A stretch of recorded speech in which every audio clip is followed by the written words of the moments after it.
So we have accidents in front of Greenfield there?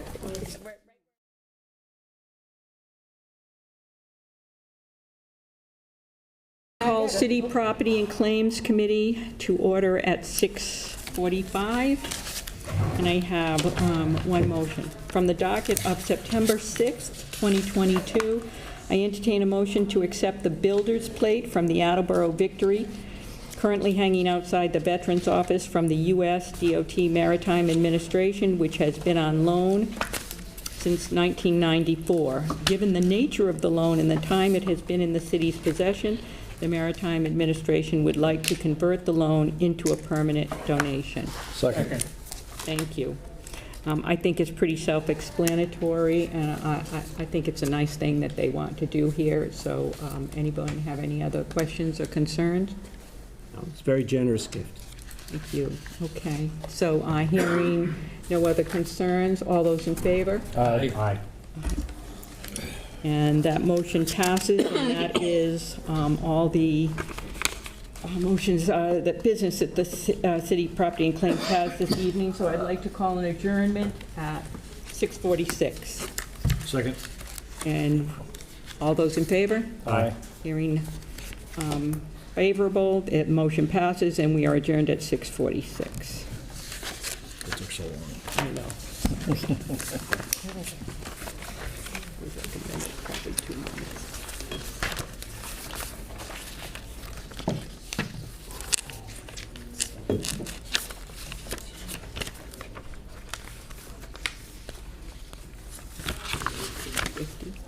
You're at 6:50.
Committee to order at 6:50. Myself and Vice President Kobus.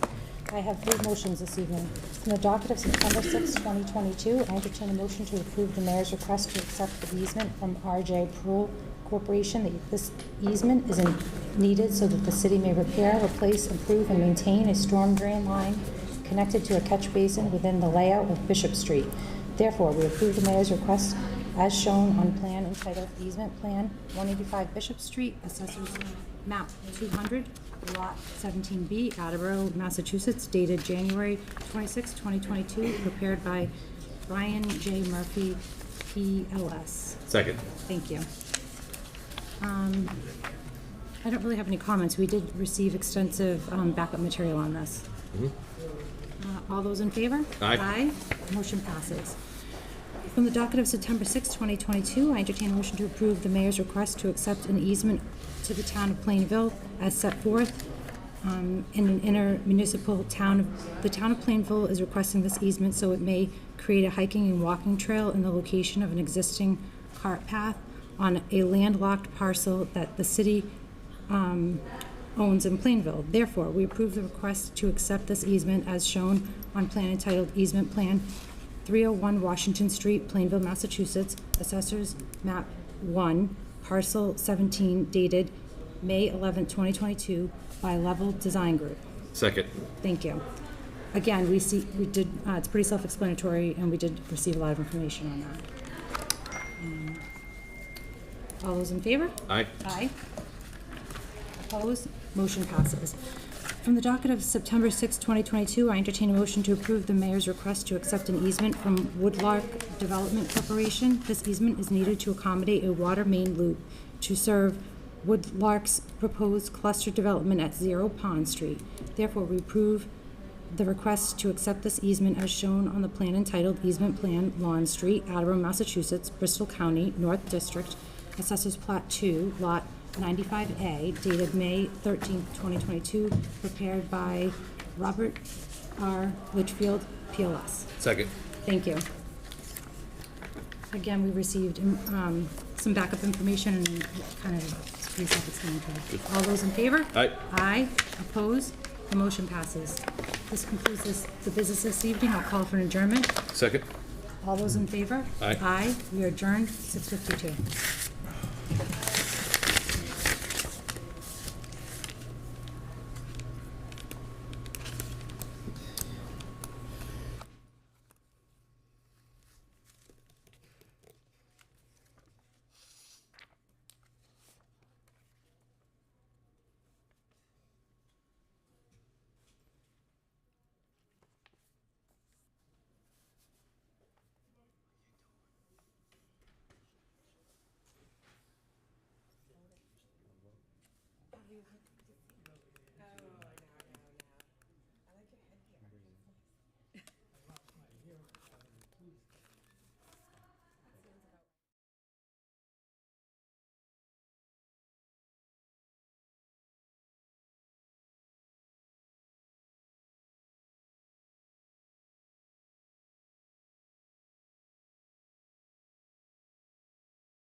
Can I stay for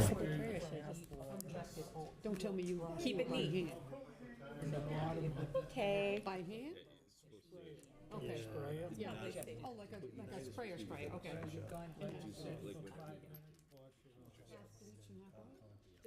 Bleach and water?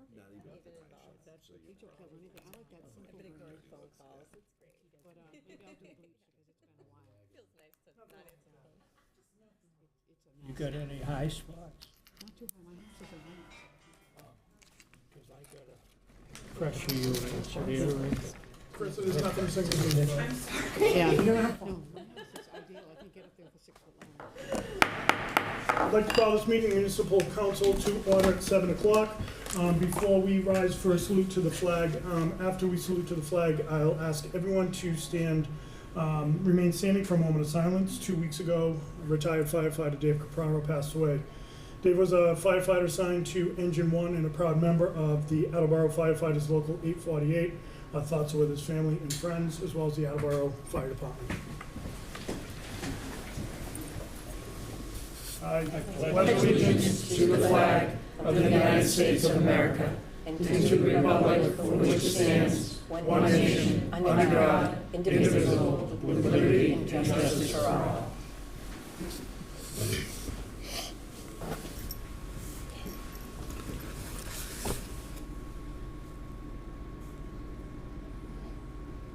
Thank you. I would entertain a motion to suspend the rules. Second. All those in favor? Aye. Opposed? Motion passes. So we're suspending the rules tonight because, one, we're going to take the joint public hearings out of order. Secondly, we're joined by our friend from the Hebron Food Pantry. Vice President Kobus will join me at the podium for a special presentation recognizing food insecurity and National Hunger Action Month.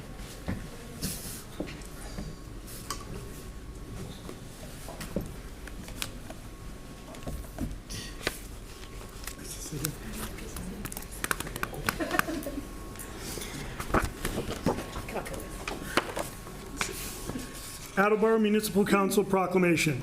Whereas hunger and poverty are issues of grave concern in the United States, the Commonwealth of Massachusetts, and the City of Attleboro, and whereas Attleboro is committed to educating people about food insecurity and the importance of food banks and alleviating hunger in our communities. And whereas more than 800,000 individuals in Massachusetts rely on food provided by 4 Massachusetts food banks each month. And whereas the Food Bank Coalition of Massachusetts, the Greater Boston Food Bank, Merrimack Valley Food Bank, the Food Bank of Weston Mass and Worcester County Food Bank, with its member agencies, provide hunger relief services to our most vulnerable neighbors. And now, therefore, we, the Attleboro City Council, do hereby proclaim the month of September 2022 to be Hunger Action Month, and urge all citizens of Attleboro to take cognizance of this event and participate fittingly in its observance. Signed, sealed, this 20th day of September in the year 2022 by James J. Delisio, President. Thank you very much. Thank you, and thank you for all you do. Yes, thank you, President Delisio and Vice President Kobus, for this wonderful honor and opportunity to bring awareness to Hunger Action Month and the needs that we have here in our community. And as such, as our way, the Hebron Food Pantry's way to celebrate this week, we are having a food drive at the Attleboro Farmers Market on Saturday. So we take food donations, we take cash donations. We also have a gorgeous raffle basket. So come on down and come see us and make an impact on your community. Well, thank you for all you do. I know throughout the course of the pandemic, you've helped thousands in this area, so thank you. And so have you. When is the farmer's market? The farmers market is on Saturday at Capron Park from 9 to 1. Thank you. Thank you. Thank you. Thank you all very much. Thank you.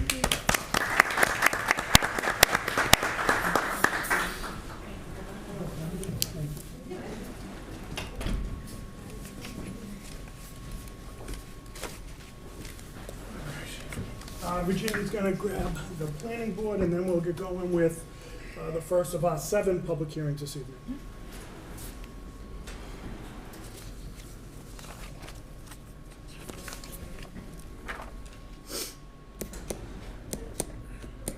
Really quiet. How's everyone doing? I'm not good sitting in silence.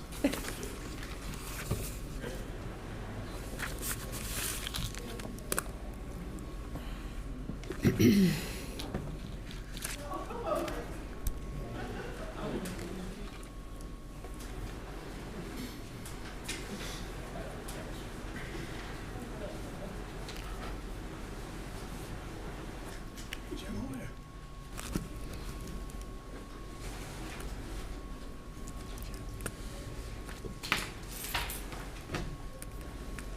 evening, planning board. Good evening. Nice to see you all. Madam Clerk, would you read the notice of the first public hearing, please? Certainly, Mr. President. Public joint hearing with the Planning Board on September 20th, 2022 for the proposed amendments to Section 17, Table of Use Regulations and Definitions as it pertains to marijuana. Proposed amendments available at the council office. Thank you. Let the record show that Council Bennett will be recusing herself.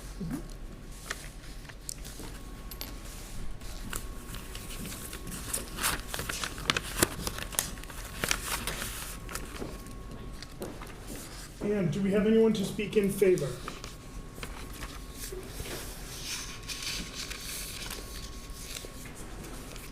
Hi, Stephanie. Hi there, I'm Stephanie Davies, I work in the planning office.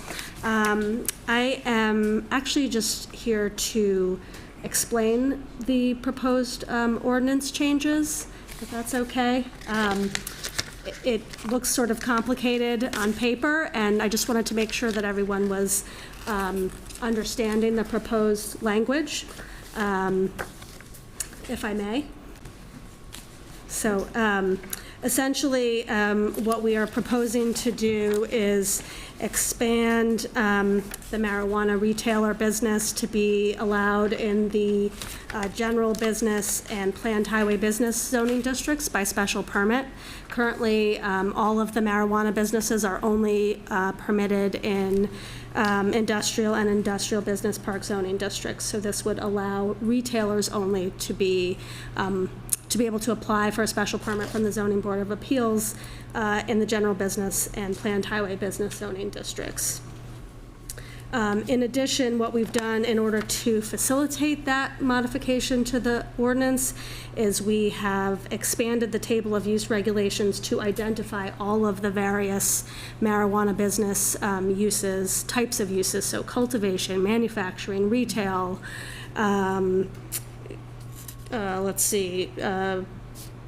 testing, research facilities, so on and so forth. We've identified all of those so that we can, specify all the different types of uses. Those are all still only permitted by special permit in the industrial business park and in industrial zoning districts, except for the proposed change to the marijuana retail. And then, in addition, we've added a couple of definitions for marijuana courier and marijuana delivery operator. Those uses are identified in the Cannabis Control Commission's definitions, but were not in the city's language. So we've added those two definitions, and then we've added those to the table of use regulations so that those are also identified. Right now, they're proposed to be not permitted. Either as in any of the zoning districts by special permit, not even by special permit, just not permitted at all. But we do, we could in the future, by identifying those uses, we could in the future expand it to allow them. And I think that's the main gist of the language that's permitted, so I just wanted to clarify it. Like I said, it seems a little complicated. It looks like we're adding all these uses in. We're really just taking the existing definition and expanding out all of those uses to facilitate allowing the retail by special permit. Thank you. Okay. Do we have any questions? Planning board, any questions? Thank you. Thank you, Stephanie. Thank you. Do we have anyone else to speak in favor? Please come to the podium, give your name and address, please. Good evening, Council President Peter D'Agostino for 10X Strategies. We don't currently have an address here in Attleboro, just speaking in support of the amendment. Just by way of background, some of the city councilors are familiar to me. I've had the opportunity to be part of the cannabis evolution here in Attleboro over the last 4 or 5 years. I represented clients during the initial medical marijuana phase. I've represented clients when the city adopted adult use regulations some years ago. So it's been a great experience for me. We've worked with all the departments in the city on multiple avenues of applications, and this really seems like the next evolution for the city. I do have quite a few comments. I know you have a lot of public hearings, so I will go as quickly as I can. Just given my extensive experience here in the city, I'll do my best to go through them. I'm happy to follow up with any written comments that the council may need or anything to that effect. So please, if I'm getting long, just let me know. I'm happy to do that. So when we look at Attleboro, generally speaking, as a city and a border community, because of its limited zoning, it's not gotten quite the same level of development as other border cities or towns here in the Commonwealth or other cities. I believe it may be one of the only border communities that hasn't fulfilled all of its host community agreements yet, and for retail. And the purpose of that is really just because of the limitations in the zoning, limiting it to the industrial park. An example of that in Lee, Massachusetts, out in Western Mass, which only has one store, but is the closest border town to New York, that town realized over $1 million in tax revenue last year from its one store. So there's quite a bit of opportunity still available here in Attleboro for tax revenue. Generally speaking, issues with being in the industrial space is typically those properties are oversized for this use. They're expensive to acquire. They're expensive to convert to retail spaces. They take quite a bit of use, or quite a bit of time and effort to do that, as we're currently doing some now in the industrial park. And really, the industrial use, when we think of a retail store in the industrial park, it's really not the highest and best use for that parcel or property. And so those are some of the issues with really just the space itself. When we talk about the industrial park, typically it generates smaller and lower revenue stores, which is more of an industry issue. But how that relates to the city is it creates fewer job opportunities, and it creates lower revenue in tax revenue for the city. I mean, we've seen we only have 2 operators now. You're allowed to have 5, and it could be potentially more based on how your bylaw is written, but and that just hasn't come to fruition. And really, when we talk about the lower job opportunities in tax revenue, that issue is further exacerbated by the fact that you are limited to how many you have. So we can't make it up in other parts of the city, or we can't make it up by having 5 of them in the industrial park. The economics just don't work for the industry. It doesn't work for the city. So it's really a combination of those issues of being an industrial park, not generating revenue, not creating job growth, but then also not being able to make that up because that's the only place they can go. So it becomes a competing factor in how that limits the city's ability to generate revenue and jobs. So really, the idea behind this amendment is that this would allow each store to operate at its highest and best use, best performance, which would create the most jobs and the most tax revenue for the city. And that's done by having it in more appropriately zoned areas where these uses are more commonly found now. Certainly when the council did this many years ago, it was a much different environment, as you all know. Some of the other considerations in locating an industrial park is it limits access to public transportation, which can be a burden for employees, and employers finding employees to come work there. That's certainly more difficult than being in the general business zone. And another kind of side effect when you think of economic impact is it restricts economic growth. And what I mean by that is when you have underperforming stores limited in an industrial park, not only do we have lower tax revenue, less jobs, but when those people are there, they're not able to participate in the local economy. They aren't going to the restaurant next door to grab food. They're not going to the coffee shop next door to get coffee. And they're less likely to shop before and after work. And so all of that opportunity that exists by having employees is lost. And so those other surrounding businesses don't get to benefit from it as they would in the general business zone. Everybody knows how well populated those are with other facilities.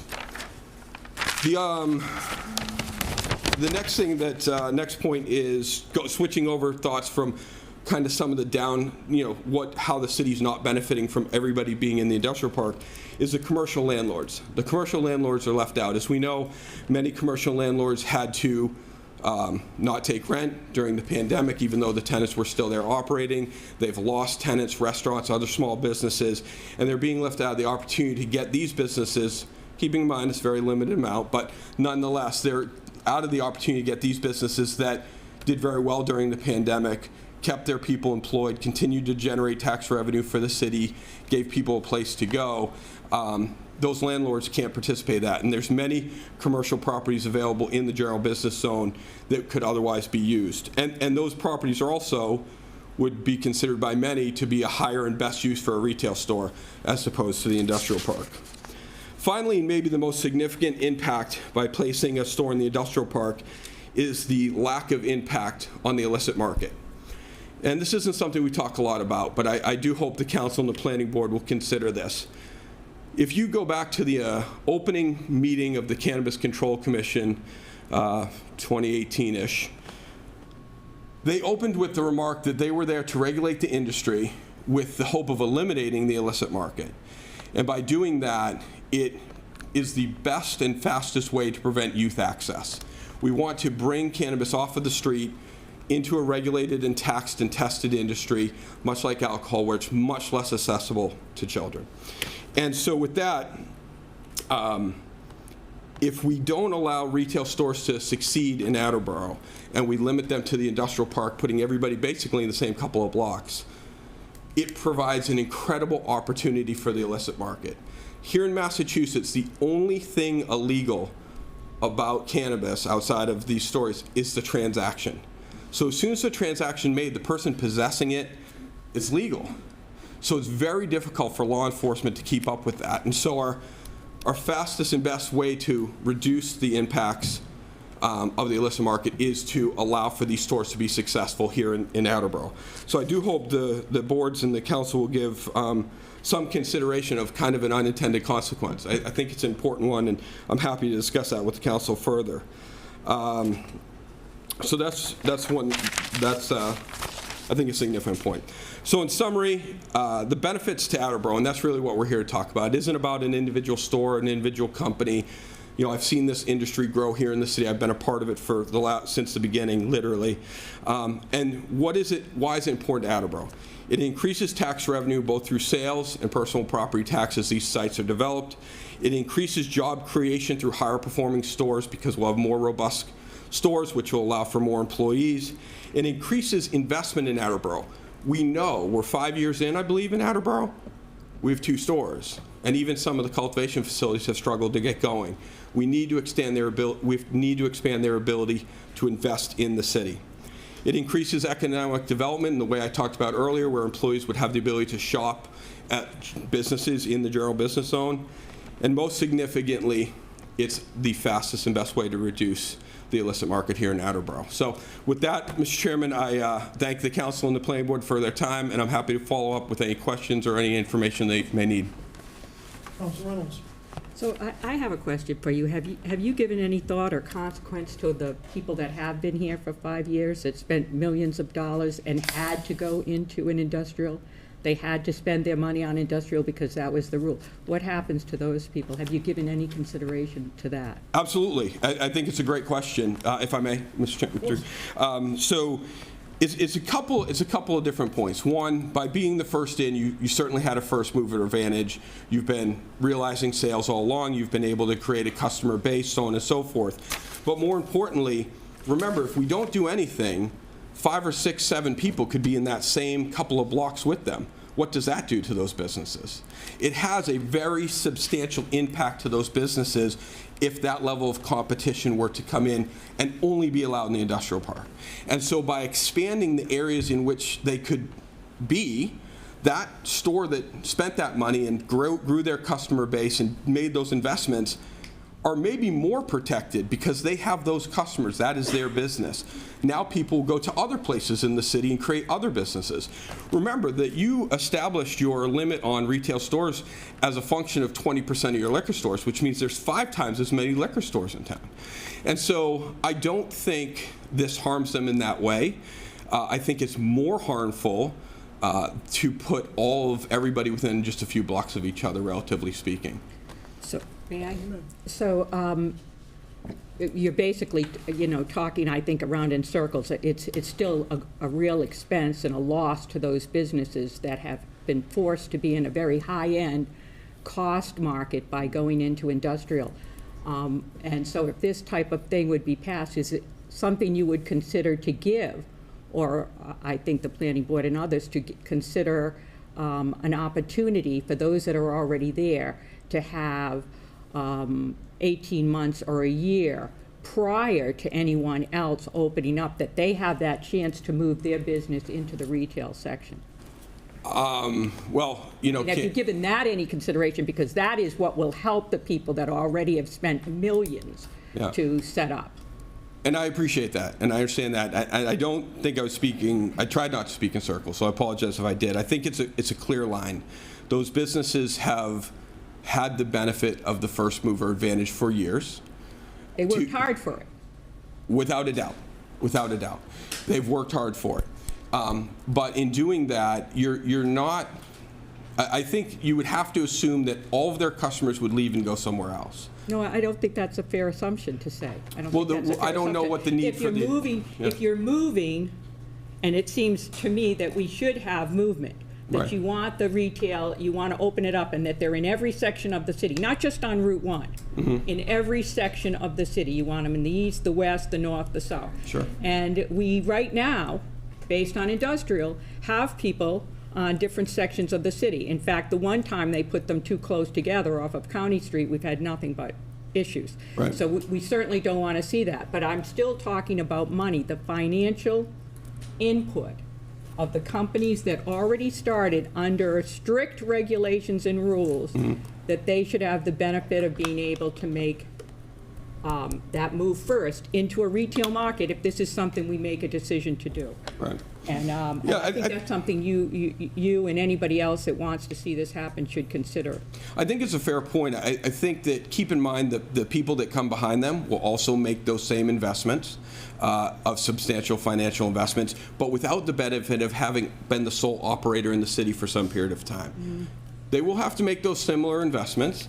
And I think, when you talk about 12 months or 18 months, that is an incredible advantage to, so we got the advantage the first time. We want you to move and get the advantage again. And remember, this is all about market share, and you only, in theory, have 5 or maybe it's 6 stores, depending on how the applications come in.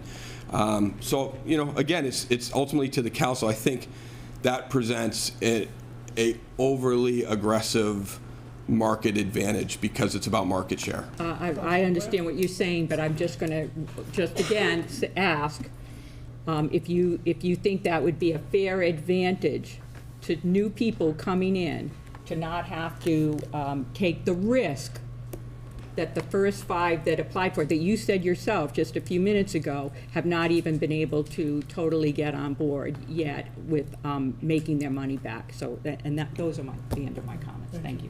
Council Blair. Thank you. You generalize that we only have one industrial area. We got industrial area all over the city. Fair enough, yes. Right? Yes, correct. Don't whitewash it that this is there, they're gonna be put on top of each other. And those people, I was very active. I've been on the council 23 years. I do remember you, yes, sir. And I was very outspoken about it to start with. We put our heart and soul in making those regulations. We went to the police, local, state, whatnot, and took their advice that it should be in an industrial area. We've had some traffic problems, but we haven't had any major problems. Right. Nothing. Right. Except some traffic problems. I've had to go down there personally and move some traffic So is there a along. question? Is there a question? I'm sorry. It's a public hearing. Yeah, There'll be I'm time to sorry. argue the Okay. merits. If there's a Okay. question. I just want to say that it isn't just Lower County Street that has industrial space. Point taken. Thank you. Council Holmes. Yes, thank you. Do you know if there's any other cities or towns that are as restrictive as us in terms of just having an industrial? And then, do you know of any that started with industrial and did open it up to commercial? This would be an assumption. I would assume there are other towns that only have industrial at some point. And the reason I say that is to the Councilor Blair's point, and I remember I was here when he was here, and I was part of those hearings. And the industry very much thought that that was the appropriate zoning at the time. But the Commonwealth has learned, and many towns, I think, if I'm not mistaken, 11 towns expanded or overturned or amended their zoning in the last spring town meeting cycle of this year, 2022. That's just this year. If we go back a couple of years, you'll see more zoning changes because we continue to evolve as an industry, and we've now, as a community, each of us have now experienced it on some level, and to the councilor's point, have not seen the problems and challenges that we thought may occur. It just hasn't happened. Even the Attorney General now running for governor came out publicly, and she herself said, you know, hey, I was wrong. It's better than I thought. We haven't had the problems we thought we would see. So I think that even for somebody at that level to be able to look at it as a statewide issue has really identified that we aren't seeing the issues for the very reason we put them in the industrial parks initially. And so that's why, you know, I opened my comment saying I do think now is the time to evolve. And I understand the issue with the competitiveness for the folks who've made a substantial investment.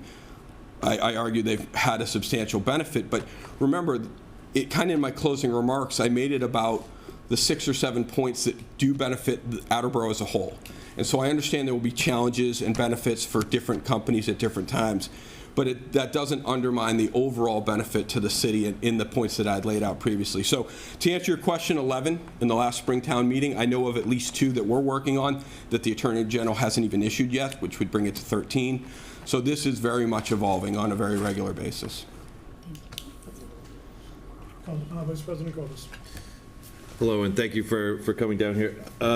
Speaking along those lines of other communities that have allowed this in general business areas, I believe North Attleboro and Plainville allow it in general business. Do you, can you confirm that? And do you have any market data to talk about what impact that has to the business of the communities that don't have it in general business areas? So should we expect to lose business to North Attleboro and Plainville because they have well, I would argue you already are, right? I mean, so we're, you know, when we think of Councilor Reynolds' district as an example, the line really from Rhode Island right to North Attleboro, that, you know, right on Washington Street there, you have one right over the border.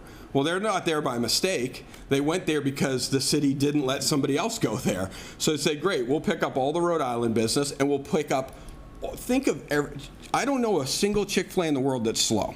Okay, so they went as close to Chick-fil-A as they could get on that line of the Attleboro, North Attleboro line. So they are taking all of that business, and that is leaving Attleboro and going to North Attleboro. That was couldn't have been more deliberate. And so I think it might be the clearest example of, one, how the competition in that part of town already exists, but not to the benefit of the city, but also how they realize the economic development and the value of being in that general business district as they are in North Attleboro. And I would say, generally speaking, more communities have retail stores in commercial zones than they don't. But to the Councilor Holmes' prior question, I'm sure there are some that are only industrial. I just wanted to be fair about that. Thank you. Yes. Councilor Angelo. Thank you, President Delicio. Just real quick, I completely agree that it needs to be in general business. And also I agree with Councilor Reynolds that we need to give the present companies an opportunity as well too. And that's kind of all I have to say and where I stand on that. And Councilor, to that point, I do believe the amendment allows for them to operate and move their store. And so then I guess the question for the council and the planning board becomes, how much time do we give them to do it? And that's where I struggle, only because they have received substantial revenue benefits because they took the risk. I don't have a problem with somebody that says, hey, I'm going in early, and so. Point of order. We're getting kind of into a debate instead of kind of just about the ordinance, I feel like. Agreed. Any additional questions for the speaker? Mr. D'Agostino, thank you. Thank you, Mr. President. Thank you, members of the board. Thanks. Do we have anyone else speak in favor?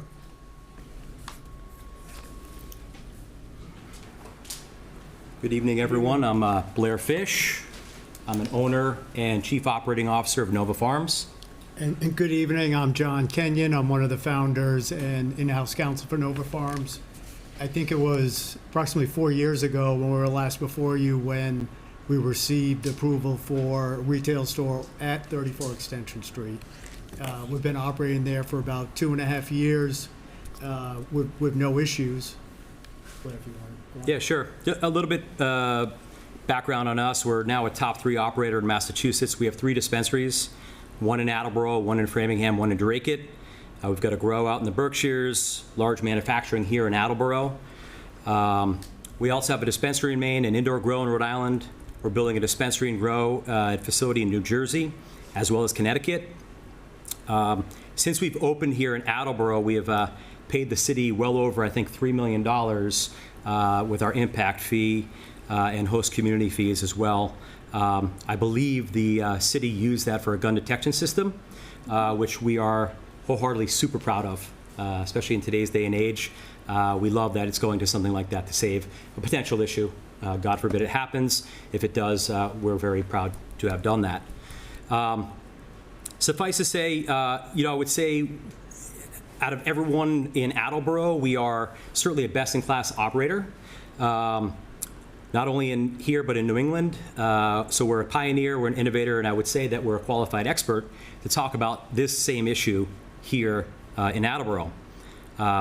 Nova Farms agrees with the proposed commercial zoning amendment with a couple little ideas that we can just talk about, but here's why we support it. Number one, and you asked about industry data. Who better to know about industry data than Nova Farms? So right now, between 50 to 55% of our business comes from the state of Rhode Island. Just think about that number for a second. Once Rhode Island goes recreation on December 1st, this December 1st, what happens? Goes away. I can tell you what happens. We're going to lose a ton of business, okay? And that's why we've diversified our portfolio going into New Jersey and Maine and all that stuff, because we know what's happening. It's going to happen, all right? When you look at the surrounding areas, you've got Native Son in North Attleboro, it's commercial. You've got other dispensaries in Mansfield, Rehoboth, Norton, they're all commercial. We're in, like I said, 3 different areas of Drake, Framingham, and Attleboro. Everywhere we go, it's in commercial. There's not a place that I know that's industrial. The only reason it's industrial is because we were put there initially. It's not meant to be there. This is a commercial, I'm talking just retail dispensary now, okay? It's a place, is commercial. And the other thing that I'd like to mention in this, that our competition, Terps and Zahara, we're all good cannabis operators. Like you guys all have said, there have not been many issues. The only real issues that we have had are traffic, and that was when we first opened up because the governor of Massachusetts, Baker, locked everything down during COVID. Well, for 4 months, there was nothing recreationally available. What do you think happened when you opened it up? We got flooded. And it was so many cars coming in, but that has all calmed down now.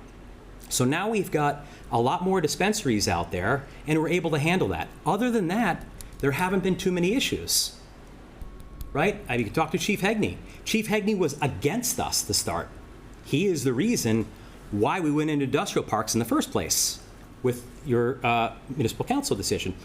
And now, if you talk to Chief Hegney now, he has admitted to us that he was wrong. He was 100% wrong. I think you better. I will. You better get that in writing. I have it in a deposition. From him. From him. I can share it with you. Please do. I will. It's in a deposition. We have it noted. I took the deposition right over here last year. So the point is that, and I'm sure we'll hear some tonight, and I've given these talks before in New Jersey and New York because everyone's scared of what's behind the cannabis curtain. It's anti-cannabis 101. We're not any different than a liquor store. We're not any different than Chipotle. We're not any different than any of these guys. People come in, they buy their products, and they leave. There's no problems. We've got basically 3 years of data to look at. So to come in and say that there's going to be issues, I think that's completely false. I think that ship has sailed. So we are in support of commercial zoning because it means more tax revenue for you, and obviously our business will continue to prosper that way. Otherwise, it'll go right across the border to Rhode Island, and that's a fact. And I guarantee you, all the Rhode Island towns, it'll be in commercial zoning, it won't be in industrial. My second point, thank you for hearing me out on that. My second point is just hours of operation. I'll go real quick. Something we really need to consider is right now, our competition up in North Attleboro, Native Sun, is open till 11 o'clock. Our hours are from 8 to 8, all right? In my other stores in Drake and Framingham, those stores see between $15,000 to $20,000 between the hours of 8 p.m. and 11 p.m. It's like a liquor store. People want to come in when they're going out and doing all that stuff. So I see no reason why we shouldn't extend that, because that's going to help the city. It's going to help us. It's going to help Terps, Sahara, whomever else opens up. And finally, we support and would like to throw out there, and I heard it echoed a little bit earlier tonight, a geographical distance between cannabis dispensaries. We have had an issue with the competitor down the road. They're not too far away, Zahara, and I don't really blame the Zahara people. They're just trying to compete. But I've had people in front of my customers with signs. I've had illegal signs. We've had everything down there. And it's been a problem. And it's because they're too close. So I would just like to say, if we had a restriction of up to 2,500 feet between dispensaries, I think what that'll do is it'll stop that kind of negative type of advertising between stores. And again, I'm not blaming Zahara. They're trying to compete. I get it. But by the same token, I think if you have that separation, it'd be a great thing. So we 100% support commercial zoning for this, and appreciate your time, and I appreciate any questions you may have. Any clarifying questions for the speakers? So I'm just going to throw it back out there. Have you given any thought to needing some additional time if this were to pass, considering that you have something in the industrial zone? I speak now on behalf, well, only what they could say. Zahara and Terps, I don't know if they're here or not. She sent a letter back to us some time ago. Yes. We feel like we've put the investment into the city. We've abided by the industrial ordinance, even though John was the first one to try to push commercial with Todd initially, and then it got blocked. But we've operated under the confines of that ordinance. We have invested millions of dollars into our infrastructure. We have employed numerous people. I mean, I think I have 50 staff at any one time at our dispensary, and security guards and the like. So we don't feel like an outsider, a fourth and fifth dispensary, should be able to come in and leapfrog over the initial three. All right, we've put all the time and effort and money into this. While I understand his points, I disagree and feel like there should be a little bit of a head start. Maybe it's 12 months to let us build out. We want to move. We'll go do it right away. So that listen, we are the 800-pound gorilla in Attleboro right now in terms of dispensaries. We will 100% move to commercial zoning if it's allowed. So I do think there should be some sort of head start there. And that's just not speaking for me, that's Sahara and Terps as well, if they're on board with commercial zoning. No, that's all I had. Thank you. Yeah, thank you, President Delacio. Mr. Fish, just following up, how much have you spent on your facility in Attleboro, and how many people do you employ there?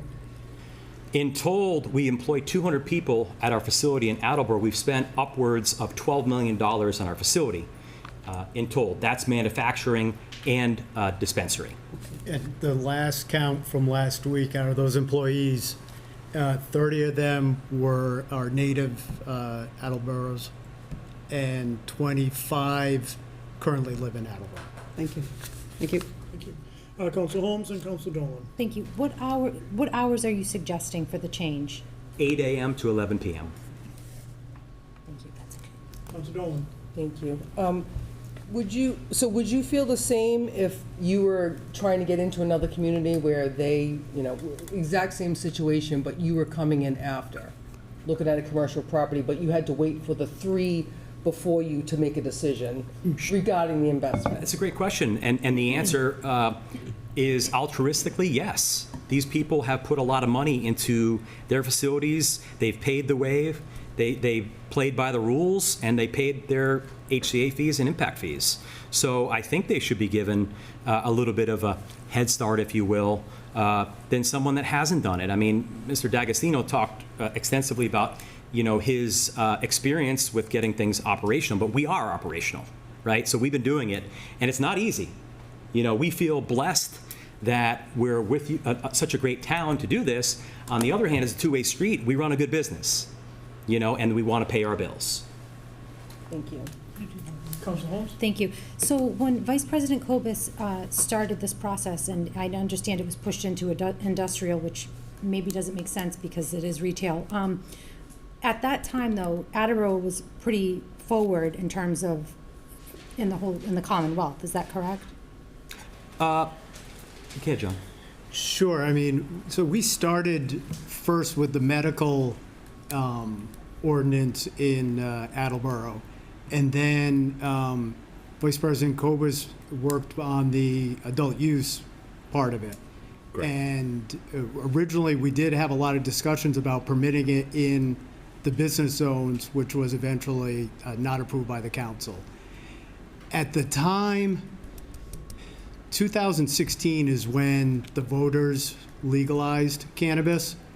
The first licenses weren't, the Cannabis Commission, I believe, was formed in 2018, first licenses in 2019.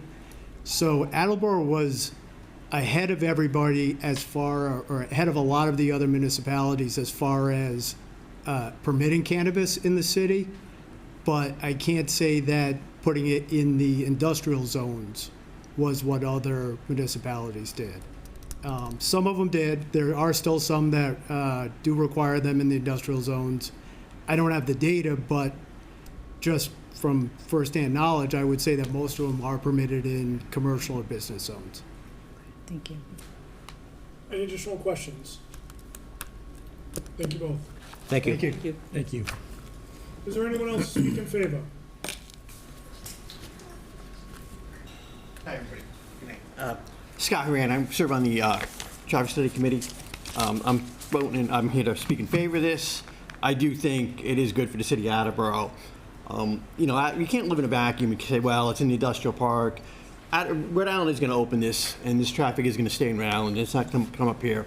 There are the disadvantages. You know, being in the industrial park, they're shutting down early. I know North Attleboro is open late. They're getting more traffic. It's in a better location. Bottom line, it's a better location.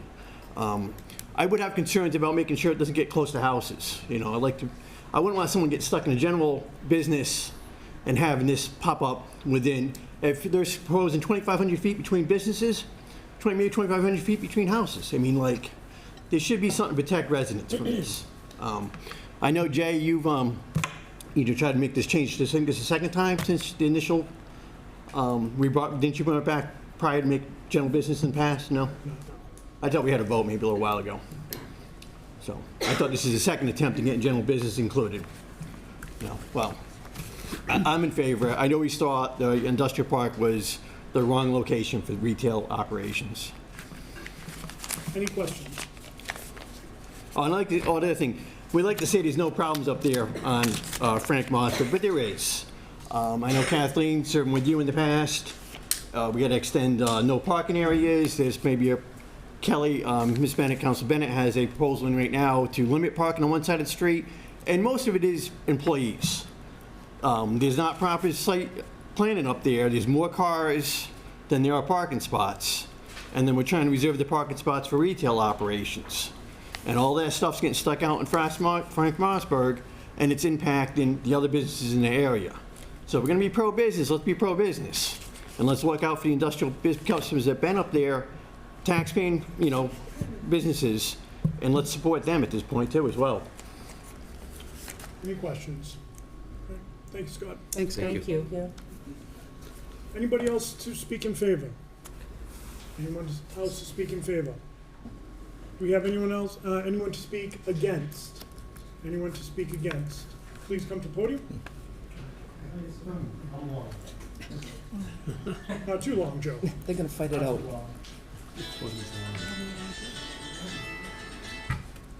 Good evening, everybody. Just before I begin, I actually agree with a lot of the points that were made because I'm not anti-cannabis, anti-business. Sorry, Joseph Drazak, 121 Westminster Avenue. Thank you. But just to give you some info, to follow up on this gentleman's point, 11 towns in Massachusetts is only 3%. it's not a big percentage. There's 351 cities and towns in Massachusetts, so don't feel like Attleboro is behind by any means. I also agree with Nova that they do have some points of being first and being a great business, and I just am against the ordinance, and I'll explain why. They want also to just remember this number. They're looking for a 2,500-foot setback or distance marker. And lastly, things can be close, like McDonald's, Wendy's, Burger King. You can have businesses of the same general use very close to each other. So I am no stranger to this topic, as some of you can imagine. I'm strongly in opposition of this amendment as written, and this is my chance and my crack at it. So my family and my neighbors have been on the front lines of this issue of retail marijuana. It's been very close to us in our neighborhood, and we spent countless hours of time, meetings before zoning board, this body, newspaper articles, television interviews, legal fees, and we've had to actually hire a lawyer on behalf of ourselves so that the best interests of our neighborhood be protected. And that's all because of the language of the existing ordinance that was previously off the table or unchangeable. But now that that's up for debate, let's talk about it. I'm referencing the Bacon Street, Westminster Avenue application that Nova Farms had submitted to expand initially a couple of years ago. That proposal was to shoehorn in a parking lot, a new construction building. Point of order. I'm sorry, are you talking about the current ordinance before us? It needs to be specific to the current ordinance change. Is that what you're referring to? Yes. Okay. Yes, so the current ordinance, right, is expanding to general business zone, correct? Yes. Okay. So the current ordinance is not being changed in terms of the distance from general business, residential use, or houses, correct? Yeah. Okay. So where they were going to build their last location for expansion was just 100 feet from a residential zone line. From the Rhode Island border, only a couple more feet from there, in an unoperable D or less efficiency traffic area, which had neighborhood bus stops right in front of their location within the 100-foot setback, and the anticipated traffic was just not feasible for anybody with common sense to handle. But there is no process to handle situations such as that. Again, that I would ask to be outlet, continued so I can. That outlet is industrial, so it's not, that would be probably a moot point. We're talking about changing to commercial. That site that you're speaking of was an industrial site, and one of the few that they were allowed to go into in the city because it was only industrial. So, I mean, they're still there because that's what was there, and they have been fighting for it for 2 years plus. Spending lots of money on that site, too, because it was just industrial. So I don't think that that's a discussion point. I think... Actually, Councilor Reynolds is incorrect, because, if I may, just to allow to point it out, that where I'm getting to is that they spent a lot of money. I had to hire a lawyer as a citizen to beat them.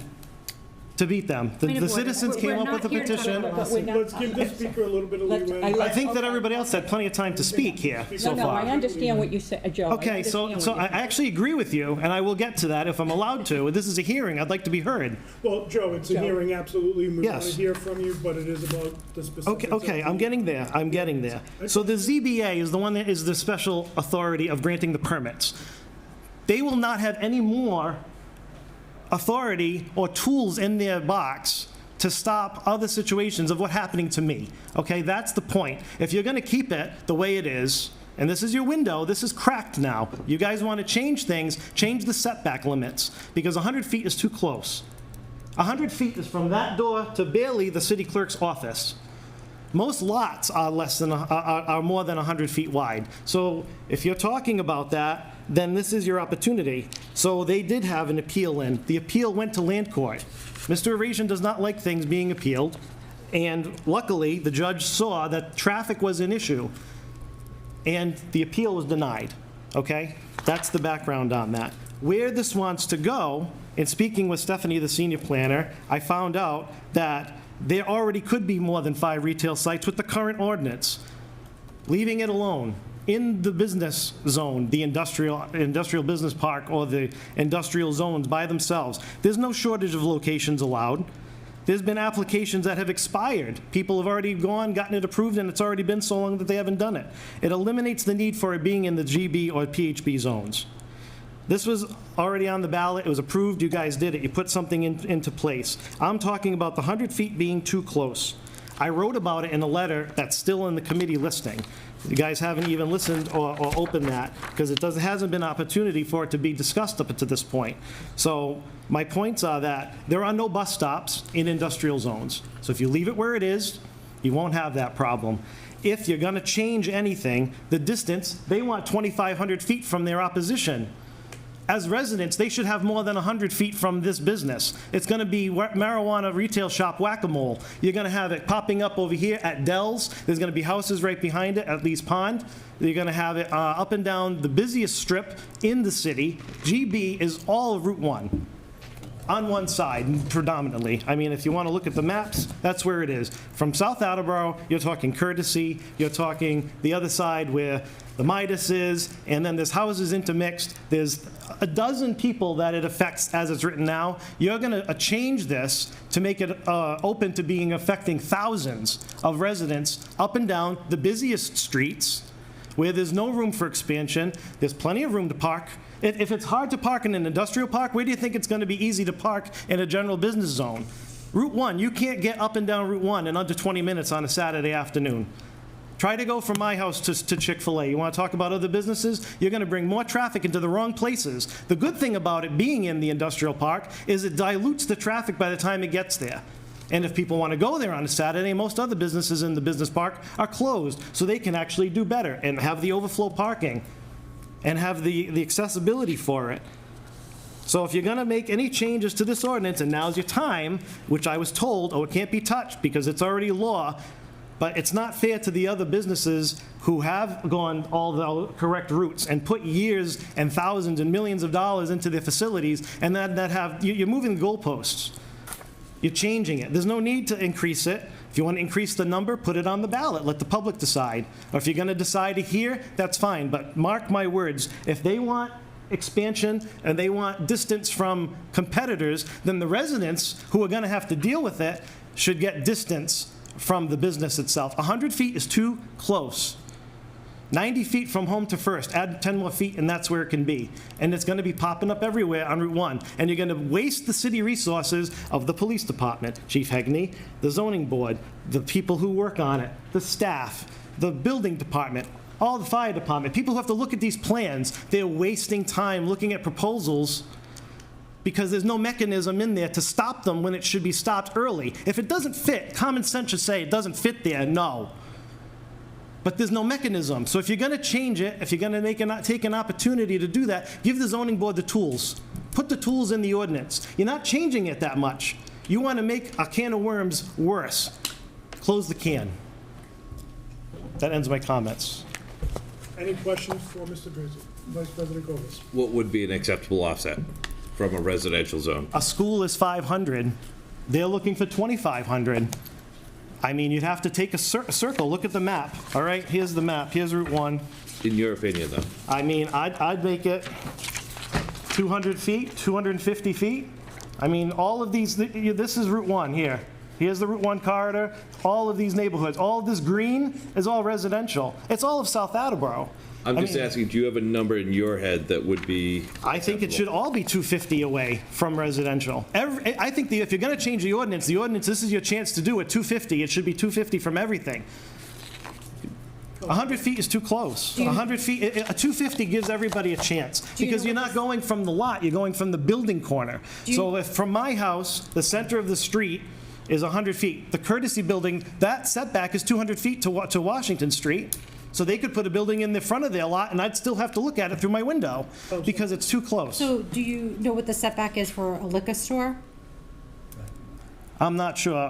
It's a different ordinance. I'm not familiar with that. Okay, that concludes my comments. But I know that if you're going to talk about a school or a park or something where children congregate being 500 feet away, then I think the storefront should be at least 250. If they're asking for 2,500, they want a little bit of space, maybe give the residents some space. I'm not saying no to the business, I'm saying yes to the residents. Councilor Dolan. Thank you. I'm not saying that I don't agree with you. As a resident, as far as setbacks go, and just because they're stating the 2,500 feet, that doesn't automatically mean that that's what we're going to entertain. So I certainly understand your concerns. And as far as Councilor Holmes' comment regarding the liquor stores, as we know, in South Attleboro, everywhere, there's tons of liquor stores. I went for a tour on one of the retail shops, and getting in there, I mean, you get in a liquor store, you know, they don't know how old you are. You walk in, I mean, I'm sure they can tell how old I am, but 22. Getting into one of these marijuana facilities it's quite something. I'm not sure if you visited, but I did go on a tour, and yeah, you have to show your ID several times, and there is people everywhere. Yes, but the main concern that I have in conjunction with that for the proximity to these schools or the children is that it's the traffic that they bring. The reason that their petition got denied was because of the traffic. You're bringing the traffic to the worst possible zones. You might as well just put it in residential. I misunderstood your comment. I thought you were talking about the children's safety, not regarding... Yes, in front of bus stops. Not regarding traffic. Yes. I thought you were talking about children getting a hold of marijuana. That's No, well, that's part of it too, but I think that it's also when you there's no bus stops in an industrial zone. However, there is 2 bus stops on Bacon Street, right where they wanted to put it. It's not enough distance. Gotcha. Not enough distance. Thank you. Thank you, yes. I appreciate your time. I know I get a little animated. It's just, it's close, and it's really close. 100 feet is too close, and that's what gets people going. And you're going to have more wasted city resources with that type of situation. And if you bring it out of the business park, I think you're making a mistake. And I think that, you know, if you talk to staff on the planning board and see the zoning board of appeals, I mean, planning board is here, it sounds like a bad plan to me. Thank you. Thank you, John. Anyone else to speak against?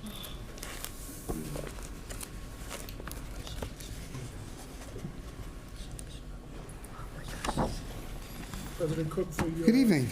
As most of you know, my name is Frank Cook, and I live on 32 Division Street. So to the members of the board and the council, thank you for this opportunity to come and speak before you. I come before you tonight to speak in strong opposition to the proposed changes in the marijuana ordinance. It is my sincere hope that both the planning board and the council reject all of these proposed changes. You know, still serving here on the council, about half of the councilors who I served with at the time that the original ordinance was written. As those of you who were on the council that time, if you think back and you remember, we spent a lot of time thoroughly researching this issue, and among other items that we researched was determining the best location to establish these types of businesses. Okay? This ordinance has stood the test of time. You know, the fact that, for example, that we hear that there aren't problems. We know there are some problems, but you know, we hear there aren't problems. I think speaks to the fact of how well the ordinance is working, you know, by keeping it into the industrial zoned areas. The companies that moved in there, when they moved in there, when they decided to do business in this city, they knew at that time what they were getting into. They knew where their businesses were going to be being located. So to now come years later and be crying poor me, I don't have a lot of sympathy for them. And I can add, for those of you who weren't here, that when we were first working and doing some of the research, some of the early applicants were pushing at that time for it to be into commercial, or as a commercial business into other areas. And some of you may remember that that was something that, as we researched and we saw what was going elsewhere, we decided that was not the best thing for our city at that time. I believe that these changes, if approved, will have a severe negative impact on the city and its residents. You know, we hear like the boat has sailed. I don't think the boat has sailed. I don't think the boat has arrived yet. It's coming. And there are going to be problems. And all you have to do to support that is look at other countries or other states that embarked on what we have embarked in through the through the voting process and approving this referendum a few years ago, with some of the problems, and now even that some of these other states have had, like Colorado, some of the other countries have had, and they're starting to, now bring in restrictions. So I don't think we've seen the problems yet, and I think it goes back to the fact that where we situated it. That is a big part of why we are not having some of these issues. If we expand this, we are going to have problems. As I said, I believe that if these changes are approved, it is going to have a severe negative impact on the city and its residents long term. Further, I honestly believe that these proposals are contrary to the numerous efforts currently underway and have been underway for many years to make Attleboro a better city. To me, it makes no sense to allow marijuana establishments in general business and planned highway business zoning when we are trying to attract additional businesses and/or family-centered types of businesses, eateries, et cetera. I can tell you as a grandparent that I would not take my grandchildren, for example, to a McDonald's that due to this ordinance change now has a marijuana business next door. I wouldn't patronize a shopping plaza like the many we've added in South Attleboro, for example, which would be terribly impacted by these changes, if a marijuana store was one of those tenants. I can tell you I've talked to other residents about this, and other residents have expressed their concern, and they have shared those very same sentiments that I'm sharing with you. And again, some of these people couldn't be here tonight, but I can tell you that I've been surprised and talking to people who have expressed that concern. We know there are traffic problems at the existing marijuana facilities. We know there are traffic problems on the main streets of our city. Some of them have been outlined tonight. And it doesn't take a rocket scientist to understand that allowing marijuana establishments in these zoning districts is going to make an already bad traffic situation on those streets, planned highway, general business, even worse in terms of the volume as well as even speeding cars. As you know, I was a member of this council, and before that, a member of the planning board. I chaired the planning board as the president of this council. As a member of the planning board and the municipal council, I was involved with every rezoning proposal for the better part of 3 decades. For many of those proposals, the applicant would stand up here and would submit, in support of their application, a traffic study. In all those years, almost 30 years, do you know how many of those studies revealed a negative traffic impact? 0. And then I realized why. The applicant paid for the study. They certainly would not submit a traffic study that did not support their proposal. And we all bought it. And now we have the traffic problems. So, again, the result is a series of traffic problems that we have. So the message is, at this point, don't delude yourselves into believing that if these changes are approved, a future traffic study accompanying a marijuana business and moving to one of these zoning areas will be any different. Another area where this proposal, I believe, contradicts the direction Attleboro is moving concerns the forthcoming homeless shelter that is to be built down on Pleasant Street. They're talking about breaking ground later this year, early next year. We know, it's very well documented, that drug addiction and mental health issues march hand in hand and are a major contributor to homelessness. Does it make sense to put a marijuana establishment in areas adjacent to where that facility will be located? And yet that's exactly what we would be doing if we pass this. It doesn't make any sense. So think about it. The homeless shelter will be offering not only meals and a bed, but also rehab counseling. Undoubtedly, some of the occupants will be trying to rid themselves of drug addiction, including marijuana. Now, a person who is struggling to get clean very likely will not journey into an industrial park where marijuana is available.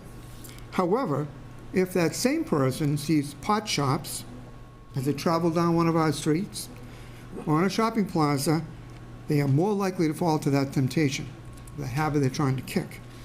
So don't we as human beings And as a city, There was a point of order. Is there data to back up these claims? I think that if you do some of the research in terms of drug addiction and mental illness and its impact on homelessness, yes, there is. And I would defer to people who are involved in bringing the homeless shelter to Attleboro to speak to that, if you like. I'd love for you to share the Okay. data. Okay. I'm sure that we would be able to get that from some of the people who are involved in that project, you know. But my point is that don't we as human beings, and even as a city, have a responsibility to help that recovering person, you know, avoid that temptation? I know it's not, as Stephanie explained, it's something for the future, but this idea of adding marijuana couriers and delivery operators, something for the future, I think that's ripe for abuse. And I think that children will be the primary victims of that, personally. So lastly, I ask you to consider the legacy that collectively we are leaving for future generations of our city. Personally, I believe that adopting these proposed changes will create far-reaching problems that will result in a very negative legacy. So again, I strongly request that you reject all the proposed changes. And one thing I did want to add, I know that there was some talk about distance and so forth. I can tell you that no matter what restrictions we have, and there are some in the books right now, that all an applicant has to do is go before the zoning board of appeals and ask for a waiver of that. And I can tell you, I have spoken, there was one in the ward that I formerly represented before retiring, and about a year and a half ago. And that applicant was looking for a waiver from the residential because the nearest house was 45 feet away. So even though we have these restrictions, it doesn't mean, be it 100 feet, 2,500 feet, 500 feet, it doesn't mean that it cannot be appealed and it cannot be, you know, it cannot be overturned. It's not written in stone. So thank you very much for taking the time to listen to me. Appreciate it. It's good seeing so many of you again. Take care. Do you have any questions for Mr. Cook? Fine, thank you. Okay, Thank you, and I Mr. will, Cook. Good to see you. if it's all right, I'll give a copy of this to Virginia so she has my comments. And as far as Mr. Kobus is concerned, I will see if one of those people from the homeless shelter could provide some of that data. That'd be great. If you Thank like, or I'll have him get in contact with you directly if Sounds that would be good. better, okay? Thank you. Very good. Thank you. Thank you. Do we have anyone else to speak against? Anyone else to speak against? Anyone to speak neither for nor against? Anyone to speak neither for nor against? Chair Benet of the Planning Board, do you see any reason to keep this public hearing open? I do not. Okay, thank you. And Councilor DeSimone? I do not, sorry. All right, I declare that public hearing closed. Madam Clerk, we can now go on to the second public hearing, please.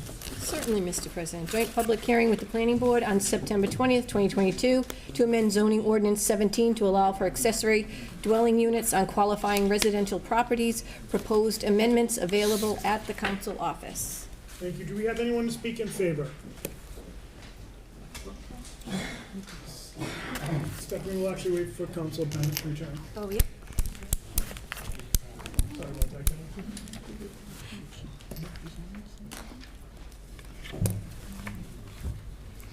Hi, Stephanie Davies with the Planning Office, speaking in favor of this petition. This proposed ordinance amendment was drafted by Councilor DeSimone. She prepared the first draft, which then went to the Planning Board, in particular Heather Whitehead and other members of the Ordinance Committee worked on this and got it in the shape that it is to be before you.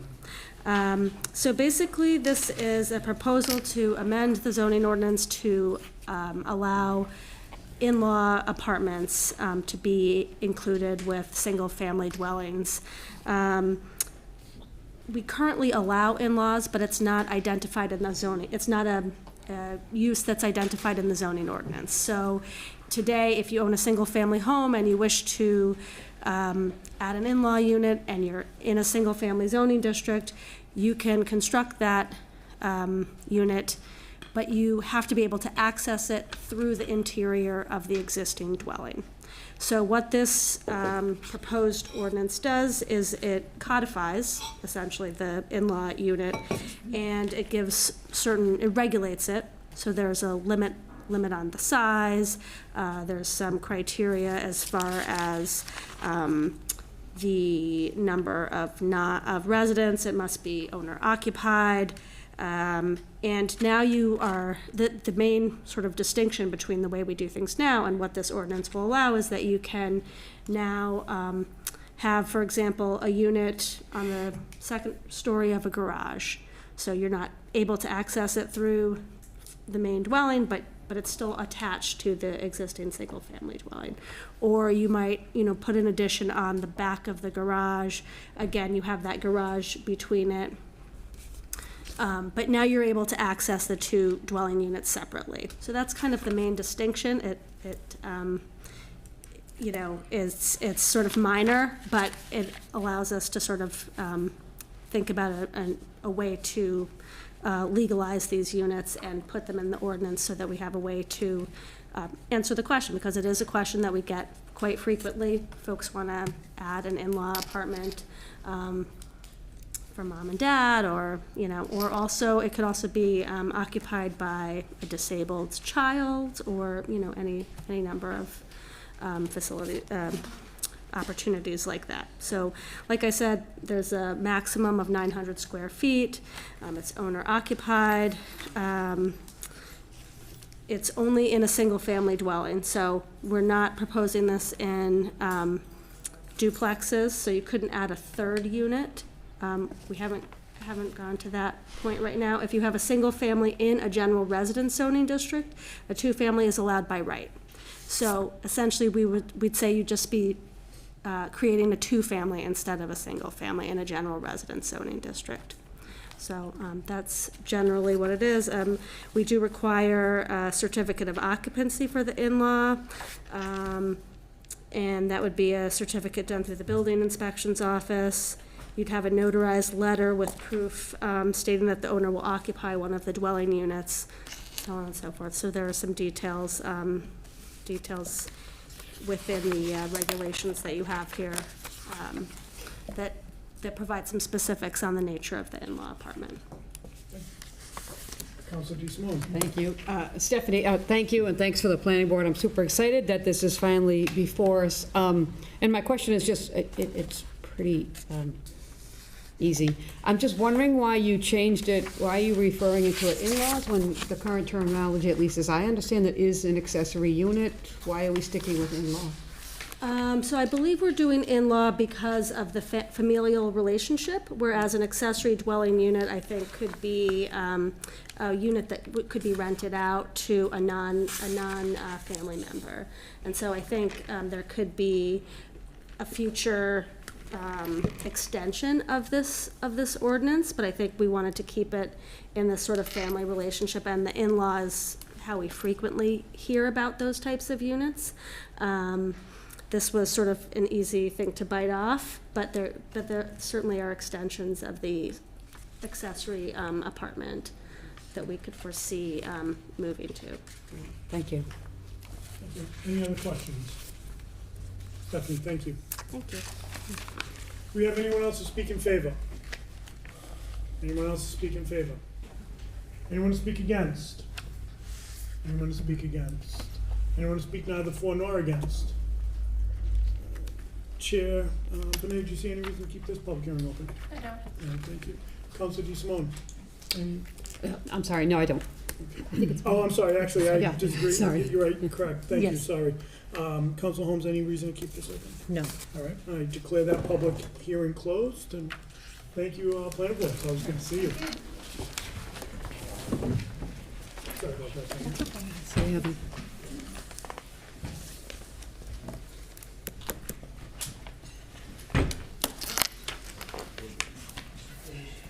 And Madam Clerk, will you go on to the reading of the third public hearing? Certainly. Public hearing regarding the proposed amendments to Section 7-8 solid waste collection fees of the ordinances of the City of Attleboro. Do we have anyone to speak in favor? Please approach the podium.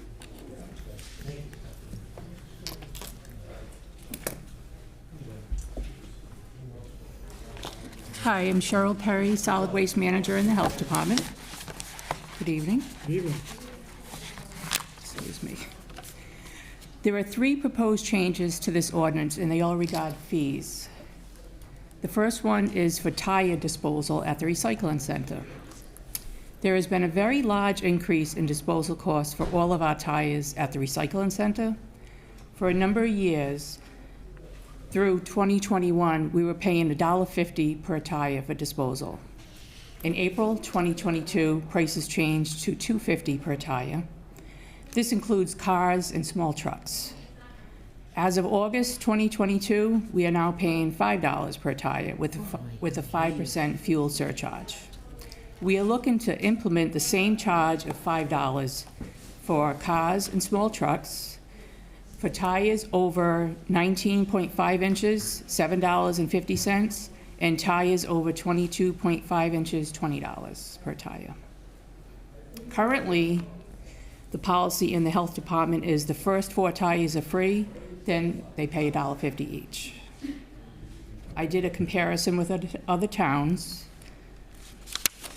Currently, Taunton charges $10 per passenger or small truck tire, and large truck tires $25 per tire. North Attleboro charges $5 for car tires and $20 for truck tires. Fall River charges $5 for car tires. New Bedford, I called, they don't accept any tires. So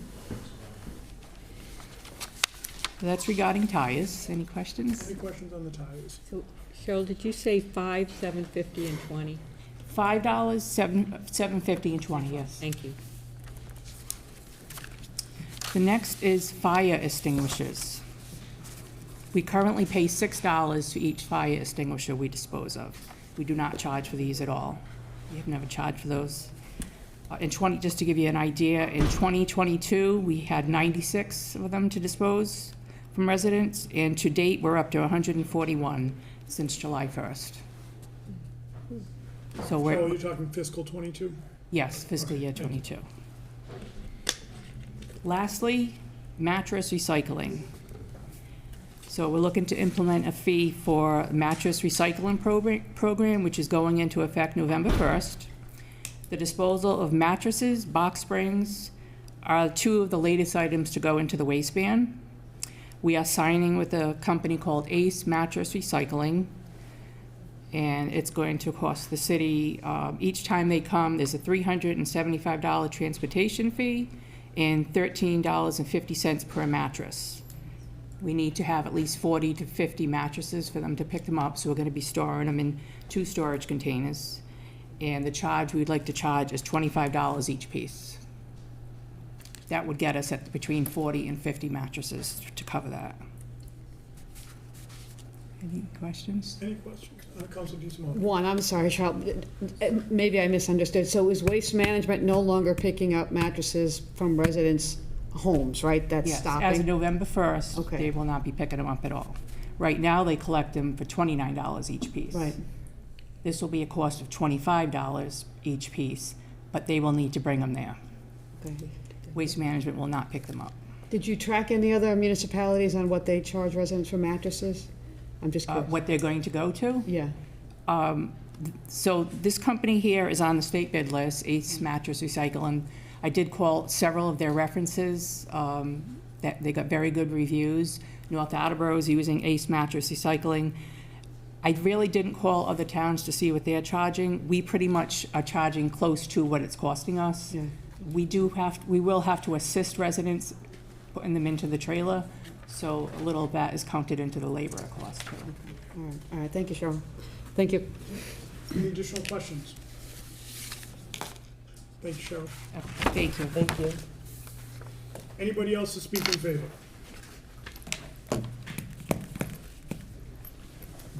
Hi, I'm Jeremy Stoll, Director of Budget and Administration. Just speak briefly on this. It's important to note that when the Solid Waste Revolving Fund pays for a service that isn't covered by program fees, it's effectively being subsidized by ratepayers who are not utilizing that service.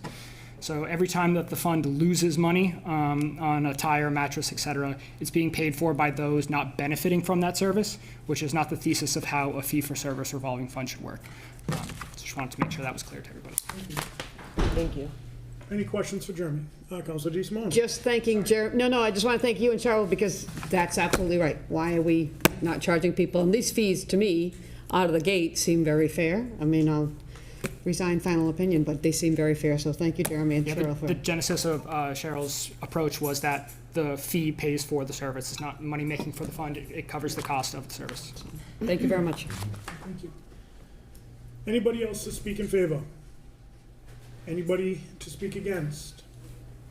Anyone to speak neither for nor against? Councilor DeSimone, any reason to keep that public hearing open? I do not believe so. All right, thank you. I'd like to declare that public hearing closed.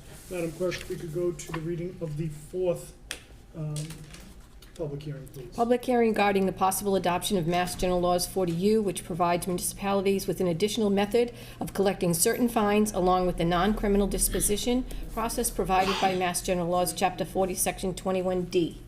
Thank you. Do we have anyone to speak in favor?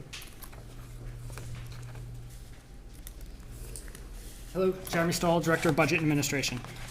So thank you. As the notice explained, this is on the possible adoption of 40U.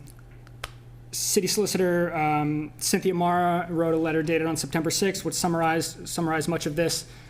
Broadly speaking, it allows us, a city or town, to impose fines through an administrative hearing process for failure to remove snow on sidewalks, and broadens municipalities' ability to collect fines for state housing and sanitary code violations.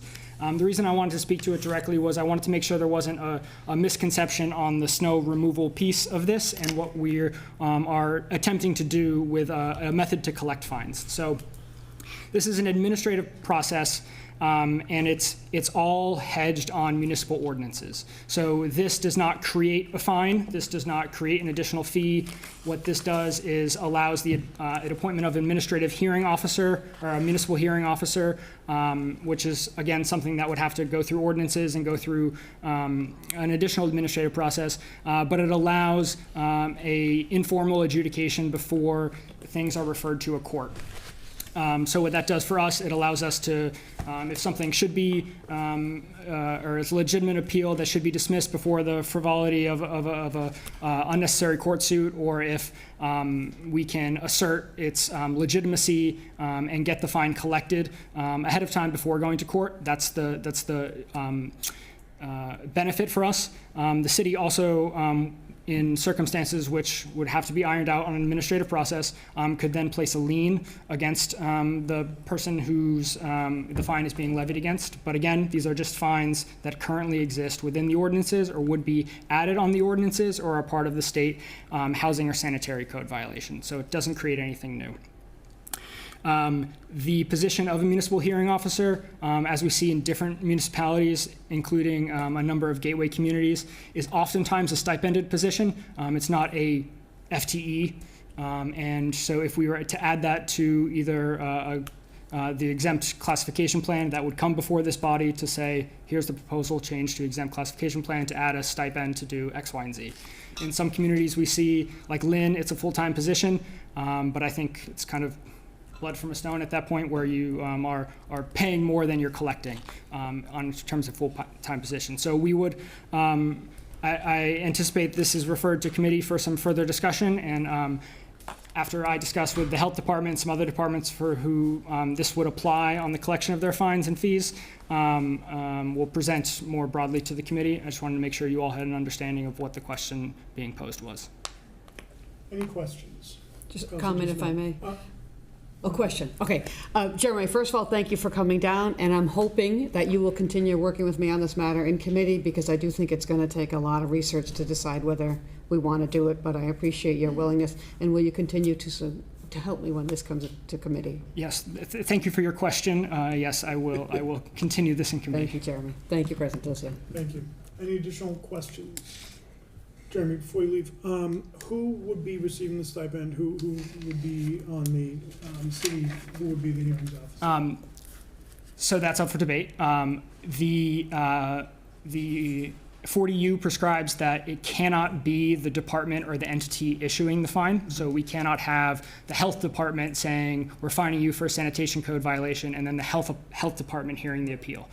So that's the only thing within the statute. How that gets done administratively is kind of that. Once, if you all add it to the exempt classification plan, then it's a prerogative of the administration on who it best fits. And what would the amount of the stipend be? How is that determined?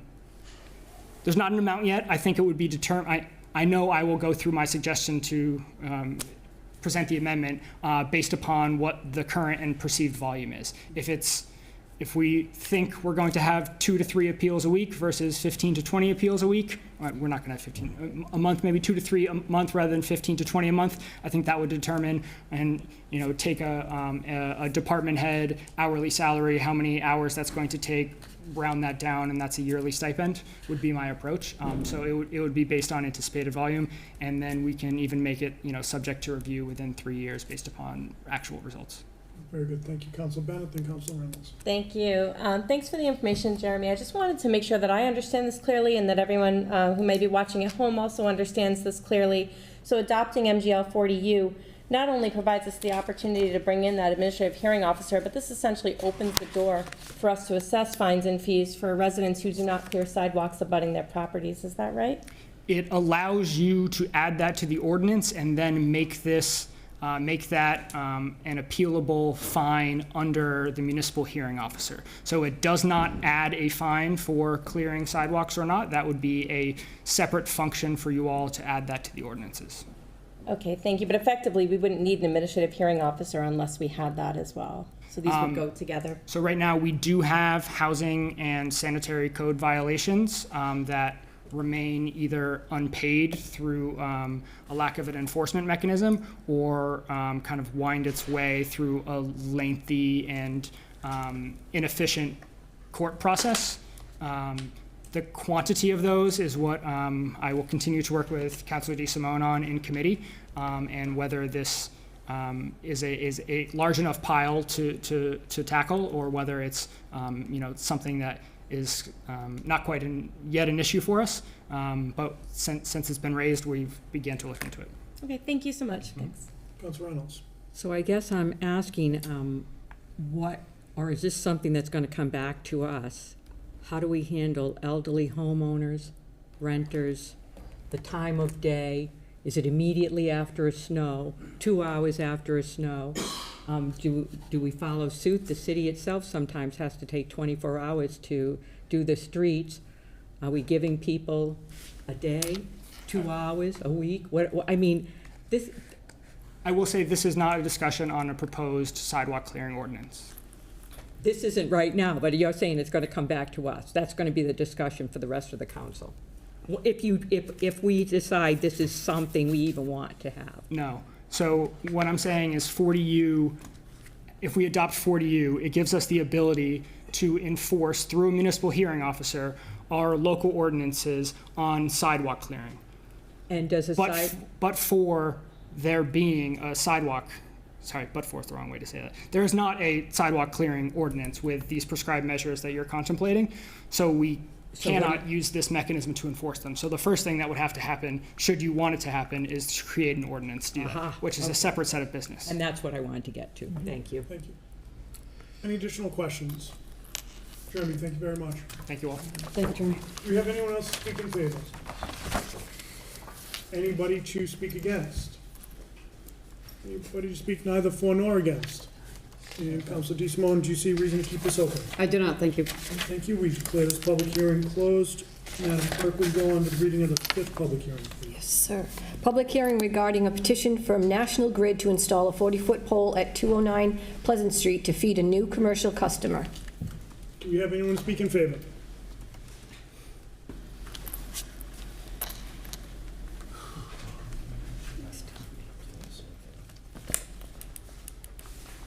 Good evening. Good evening. My name is Michael Parent. I work for National Grid out of the Hopedale office.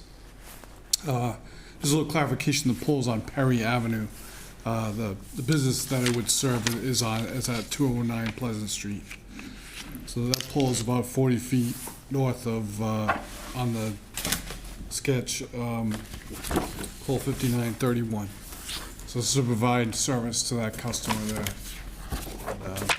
We have a pole there, but it already has a piece of equipment on it, so we can't put the transformer on that pole to serve them, so we need another pole to serve them. Any questions?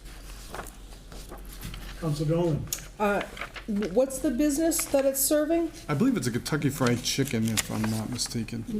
May I correct it? It's Oh, right, the new Taco Bell. Taco Bell, okay. And so you said it's actually on Perry Ave, and the business is on 209 Pleasant. Correct. And it's pole number 5931.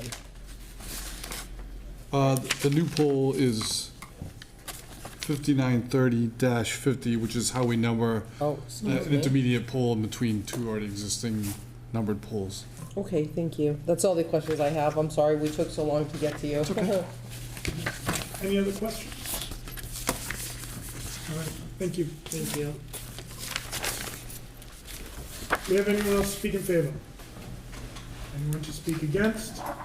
Anyone to speak neither for nor against?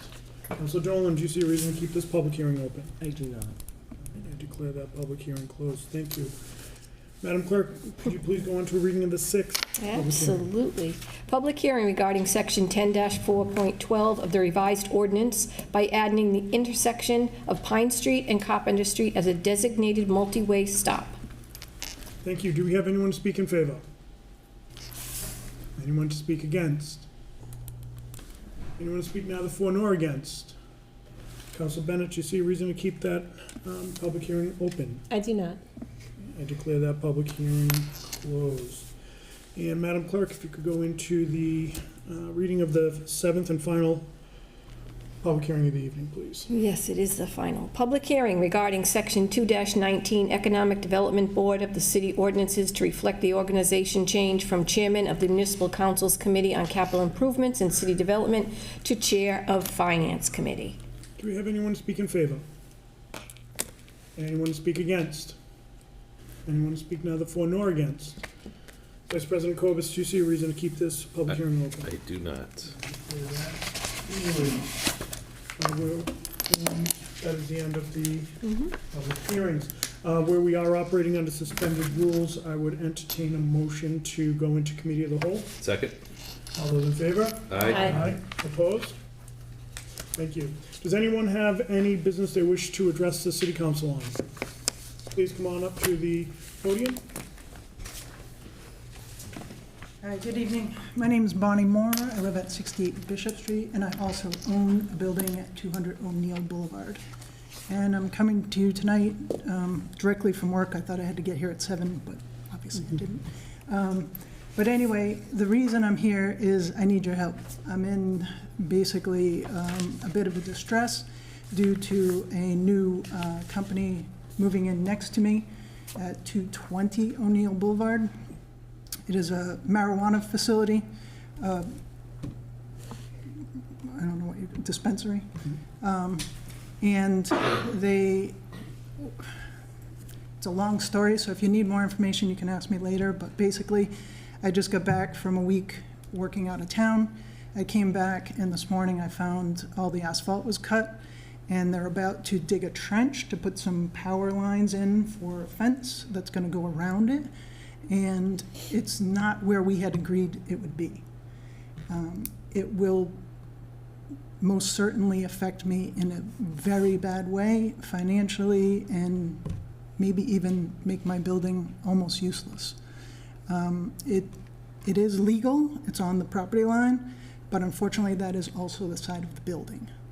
And my building is like a C shape, and there's only a small opening to get into where all the loading and unloading is done, 2 overhead doors, and then also 3 doors entering the building that is 4 different suites that I rent. So all that parking is in that little C shape, and they're basically going to cut it off so we can only access a very small area. And then to get the number of cars in there that are supposed to be in there, you wouldn't be able to turn around to get back out.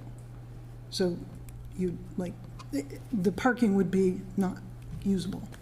and there's only 3 spots in the front of the building. So basically, it would cut off the back of the building, and no deliveries. And that's without snow. Snow wouldn't, I mean, there's already a hardship where I'm gonna have to get, a backhoe to remove it, and then also, the fence is also cutting off access to the rear part of my building. I'm losing access to that already. So we had agreed, I met with the owner, and I've tried to talk to a lot of other people, but I'm not getting anywhere, so I was hoping you guys could help. Sure. So Bonnie, thanks for coming out. Thanks for raising the concern. I think it's a very real concern you have. Councilor Angelo had informed me earlier that you've already started the conversations with him. And I believe, and I don't want to speak for Councilor Angelo, but I believe he intends on speaking with City Planner Gary Rajan tomorrow to kind of get the process rolling to see what can happen. Would this be a function? It very well could be a function of the Zoning Board of Appeals.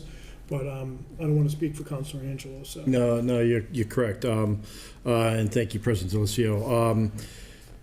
So obviously, this basically almost renders your building useless without being able to access anything. And I wasn't even thinking about the snow removal. There was discussion about a gate in the back, but what would the gate even do? I had nothing to do with somebody proposing a gate, because the gate getting to the rear of the building doesn't do anything for my parking. Yeah. So that should have never even been brought up, and the owner, when he found out about it, thought I had asked for it, which I didn't. He doesn't want it. So we had actually agreed that we would bump the fence out so that I would be able to turn around to get back out. Not just me, but the tenants, be able to back out and turn around. And they agreed to that, but they never submitted the, I don't know what you guys call it on paperwork, but an amendment, I think, to the plan. And then somebody was on vacation and somebody else suggested this gate, not knowing that it was not a benefit. It's not going to fix the problem. Yeah, so what I think I would suggest, if it's amenable with you, is, because we want to be fair to your neighbor as well, Councilor Angelo, if we can go forward with the plan that you and I discussed earlier of working with Gary Rajan, and, I appreciate you bringing this to our attention. All right. Thank you very much. We've had a lot of emails going back and forth today. Gary's been out today. Yep. So he hasn't responded to any of the emails. I have spoken to Chief Hagney today. Had a very good discussion with him, and he was fantastic. And I will be calling Gary in the morning and see what time he'll be able to see me tomorrow morning. And Great. Thank you. get on this. Councilor Blair. Bonnie, how long have you been accessing those back garages on that side? I know Perry Machine was there for years. Was an old customer. And you remember the building. Yeah. I don't know who else does, but it's next to where the old Cassie's bar was. Stone ends of my days. Oh, well, I knew it as Cassie's when I bought. So I bought in 2014, and you may or may not remember, but that was an eyesore. It had no doors, no windows. There were trees growing out of the building. The roof had collapsed. It unfortunately was housing some very nasty business in there that was illegal. And I purchased it and fixed it up, and now it's a 4-suite rental unit. Excellent. So since 2014, I've been... 14, you get 8 years into it, right? Or better. Yes, and all the previous owners, like Cassie's and even John Ferraro, when he bought that building, they all allowed me to use there's no fence. So we've always agreed that I could use the first parking row, and then I always plowed that side of his building as well. And we've always had that agreement. Everyone said, you don't need to buy it from us. You'll always have that, except for this one. So, but then, I did meet with the owners, and they agreed. Yes, we see this, and we can bump out the fence. But then nobody followed through with that amendment, and other things happened, and now we're in this predicament. And I'm afraid that the reason I rushed here tonight was because I was afraid with all this asphalt cut, the next step is to dig it up. The reason they're digging it up is to put the power for the cameras and the lights and everything that are going to go on the fence. If they do that, they're not going to do it again later. Yep. So that's why I felt it was important to get here tonight. No, I'm certainly glad you did. Committee of the Whole, I think, is an important mechanism for residents to be able to get in front of the council. I think with Councilor Angelo and yourself working on it, and you got a lot of support behind you to just get the conversation started. And as I said, we want to be fair to your neighbor as well, and make sure that we hear out both sides. But this isn't something that the council would take up at this time. But I certainly think that with Councilor Angelo's support, he'll direct you in the right place. Okay. Thank you all. Bonnie, I thanks so appreciate much. it. Thank you, Bonnie. Does anyone else have any business they wish to bring before the council this evening? Want to come to the podium? Hi, good evening. Todd Holmes. I'm at 101 South Avenue, the Sugar Creek condos. Moved there 2 years ago, November 2020, previously on Union Street. So I'm bringing up, and I've written to a couple of the committee members, Kelly for our ward, Ty as well. So I'm here because I'm concerned about public safety since the Snell Street traffic light was taken out and the new one was put in at Rathburn Willard. Because I take that route every morning to get my spouse to the train station for work. And so with the light gone at Snell Street now, it's even more hazardous. I've had a couple of near misses when there was a light there by people blowing through it, heading west on 123. So, and I believe you all know that 123 just is a big headache and a problem with all the traffic and the safety. Coming here tonight, I was going past May Street. That's a hazardous section of the road as well. But I also noticed you have a yellow flashing light there. I'm not certain it's going to be entertained to put another traffic light in there, although, close proximity of traffic lights downtown here is, you can see it between, was it 118 north and south going into the city. So I don't know if that's a valid excuse to not want to put in another traffic light. Also, slowing the speeds down, I think would be reasonable. I'm still trying to figure out what is the actual speed limit. There's a couple of signs posted there. I know during school hours it should be 20. There is a crossing guard for Rathburn Willard when she's there. A couple of times I've noticed her, not there, but then there's a police officer there. But my concern again remains to, whichever way you're going. If you're going to be going into the city from the left, what I generally need to do now is if there's a gap in a lag in traffic, I'll get out halfway, block traffic, and then wait till I can pass and continue my left into the city. Same problem if somebody from the low-income housing across the street, they need to go left. That's another issue because they've got the same hazard. And again, that's a low-income community. There's busing along there, but if they need to catch a bus to go into the city or outside of the city, it's a problem for them to cross the street unless they go further up where the crossing guard is. So I feel like we've got a hazard and a public safety problem in that area. Even the back way trying to get into the city, down Lathrop West Street, can be a challenge as well. If you see cars all the time trying to turn in, coming off the highway, down past the Shell station. And again, that's hazardous as well. So I'm not sure what the solution is. I mean, it would be great to have a second traffic light. I definitely believe the speeds should be lowered. I think 30 miles an hour would be reasonable. I know there are other bigger issues with proximity of 123 towards 95, so, but I'm not sure specifically what they are. And again, in Sugar Creek, there are probably about 50 or so unit owners, and so I've written through our board and I've messaged them, and I've gotten quite a few responses back from individuals that they also are concerned. I said they should come to the Committee of the Whole or future committees of the whole to express any additional concern. So I'm hoping we can get some traction on this and improve at least the public safety in that area. That's that's my principal reason for being here and speaking to you tonight. Mr. Holmes, thank you. Councilor Bennett, I think this is probably something that may want to discuss with the Traffic Study Committee, and from there we can see if there's new business that can be introduced. Absolutely, thank you. Thank you. Sure, thank you. Again, Any questions or concerns? Okay, thanks for the opportunity. Mr. Holmes, thank you so much. Thank you. Anyone else that wishes to address the council? Seeing none, I'd entertain a motion to arise from Committee of the Whole. Second. All those in favor? Aye. Aye. Opposed? We are now risen from committee of the whole. I would entertain a motion to recess. Second. All those in favor? Aye. Aye. Opposed? We are now in recess at 8:43. We'll take about a 5-6 minute recess. Thank you.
I would like to call this meeting of the Municipal Council back to order at 8:50.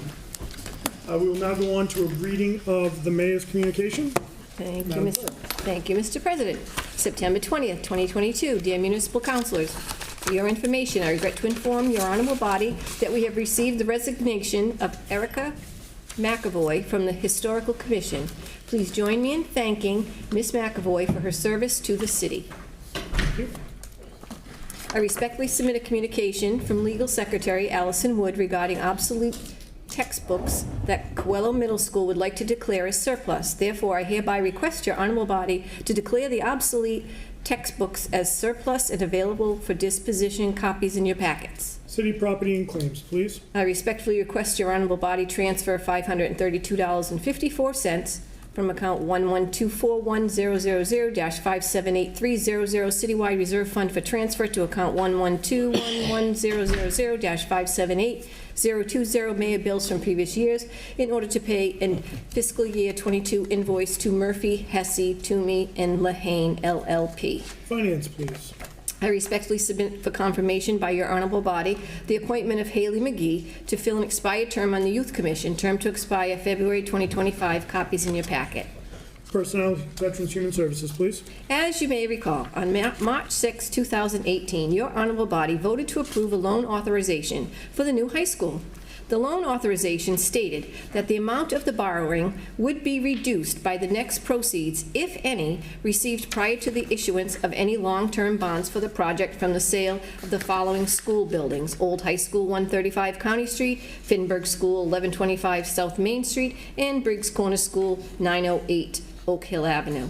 On August 22nd, 2022, the school committee voted that the property located at 1125 South Main Street was no longer needed for school purposes and may be transferred to the city. Pursuant to Chapter 2-1.2, Disposition of Real Property, a communication was sent to department heads, and there was no interest in this property. The Finberg School property is currently assessed at $1,144,200.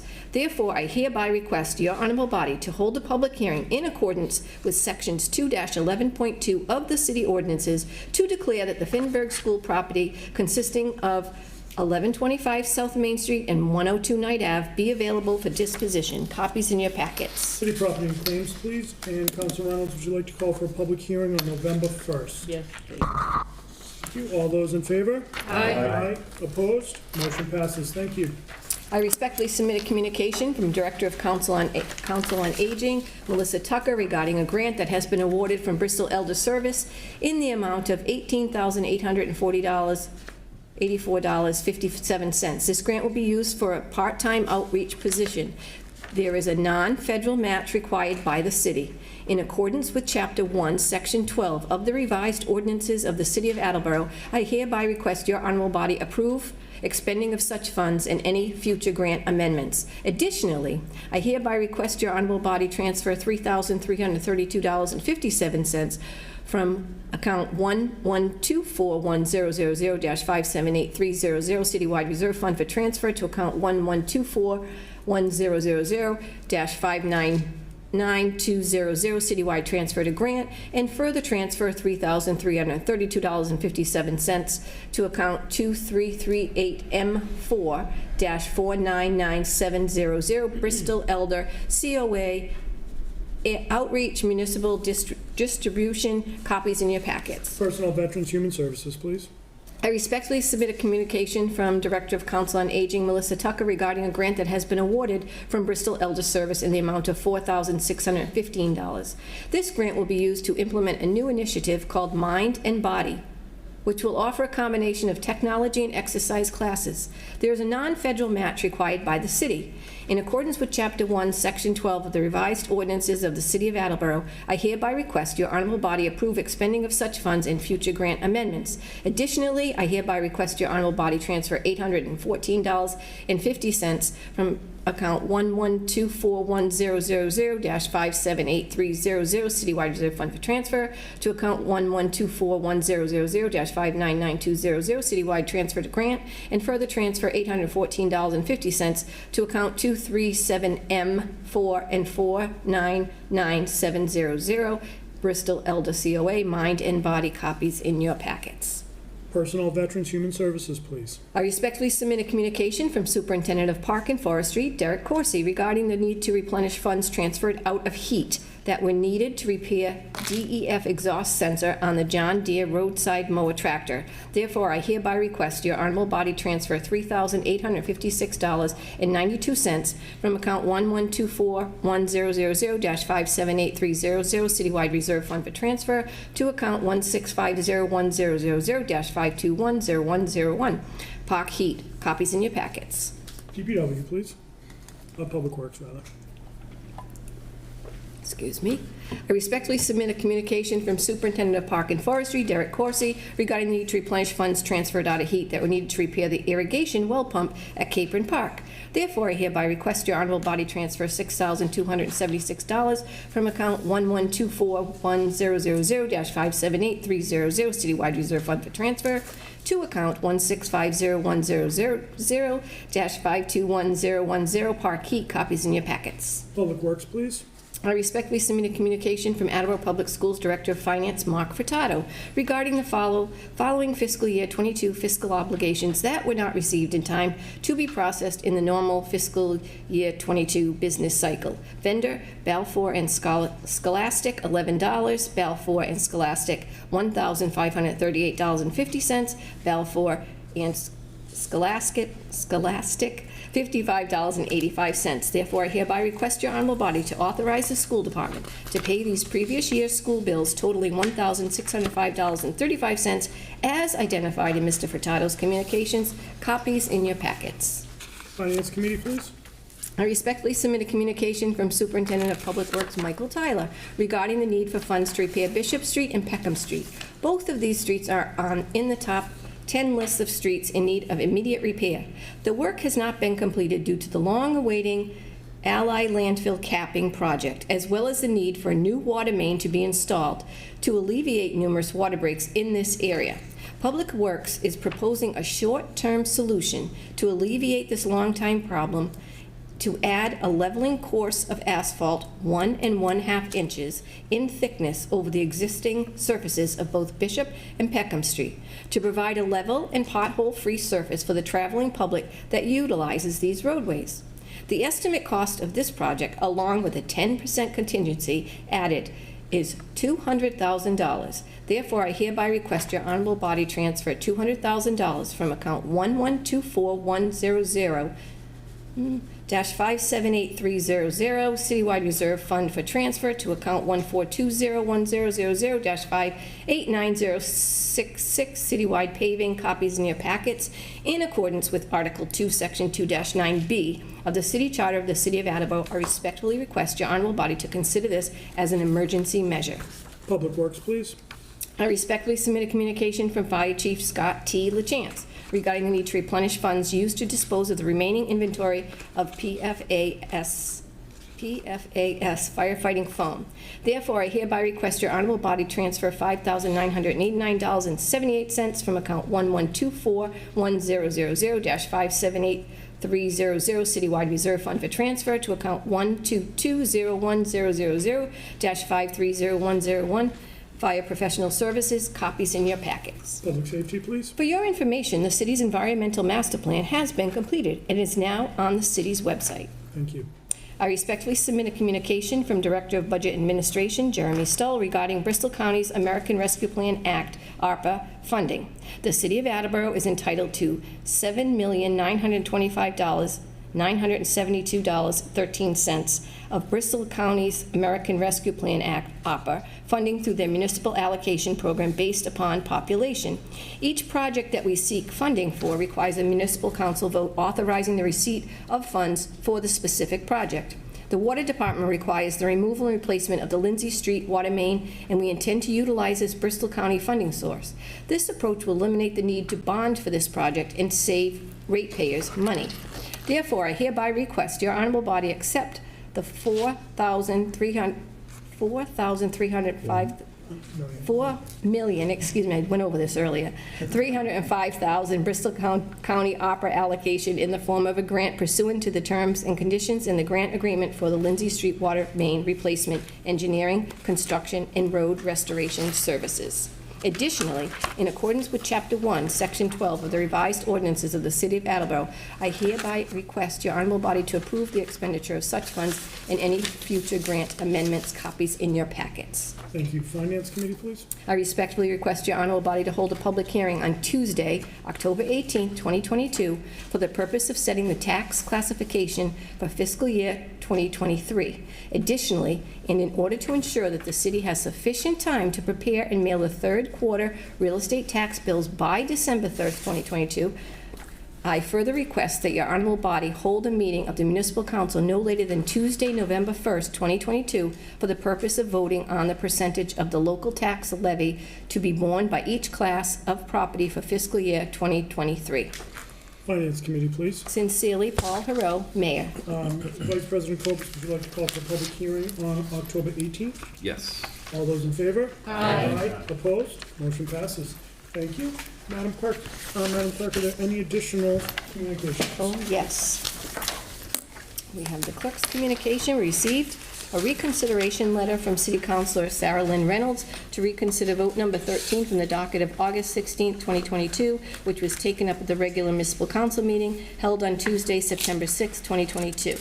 And Mr. President, I'd like to read that letter for the record, please. Thank you. September 7th, 2022, Kathleen M. Jackson, City Clerk, Clerk of the Council, 77 Park Street, Attleboro, Mass. Dear Ms. Jackson, I, Sarah Lynn Reynolds, hereby file with the Clerk of the Council, City Clerk, in accordance with the Attleboro Home Rule Charter, Section 2-9E, notice of the motion to reconsider the vote of the Municipal Council taken at the regular meeting of the Council held on Tuesday, September 7th, 2022, which reads as follows. From vote number 13 from the docket of August 16th, 2022, voted 10 yeas, 1 nay, Delicio, to approve the following transfers to fund a new grade 23 position in elections: $1,750 from the Elections Commission Salary and Wages part-time account to the Election Commission Salary and Wages, $3,000 from the Election Commission Salary Elections to the Election Commission Salary and Wages account, $15,600 from the Citywide Reserve Fund for Transfer account to Election Commission Salary and Wages account. Very truly yours, Sarah Lynn Reynolds, Council Ward 1.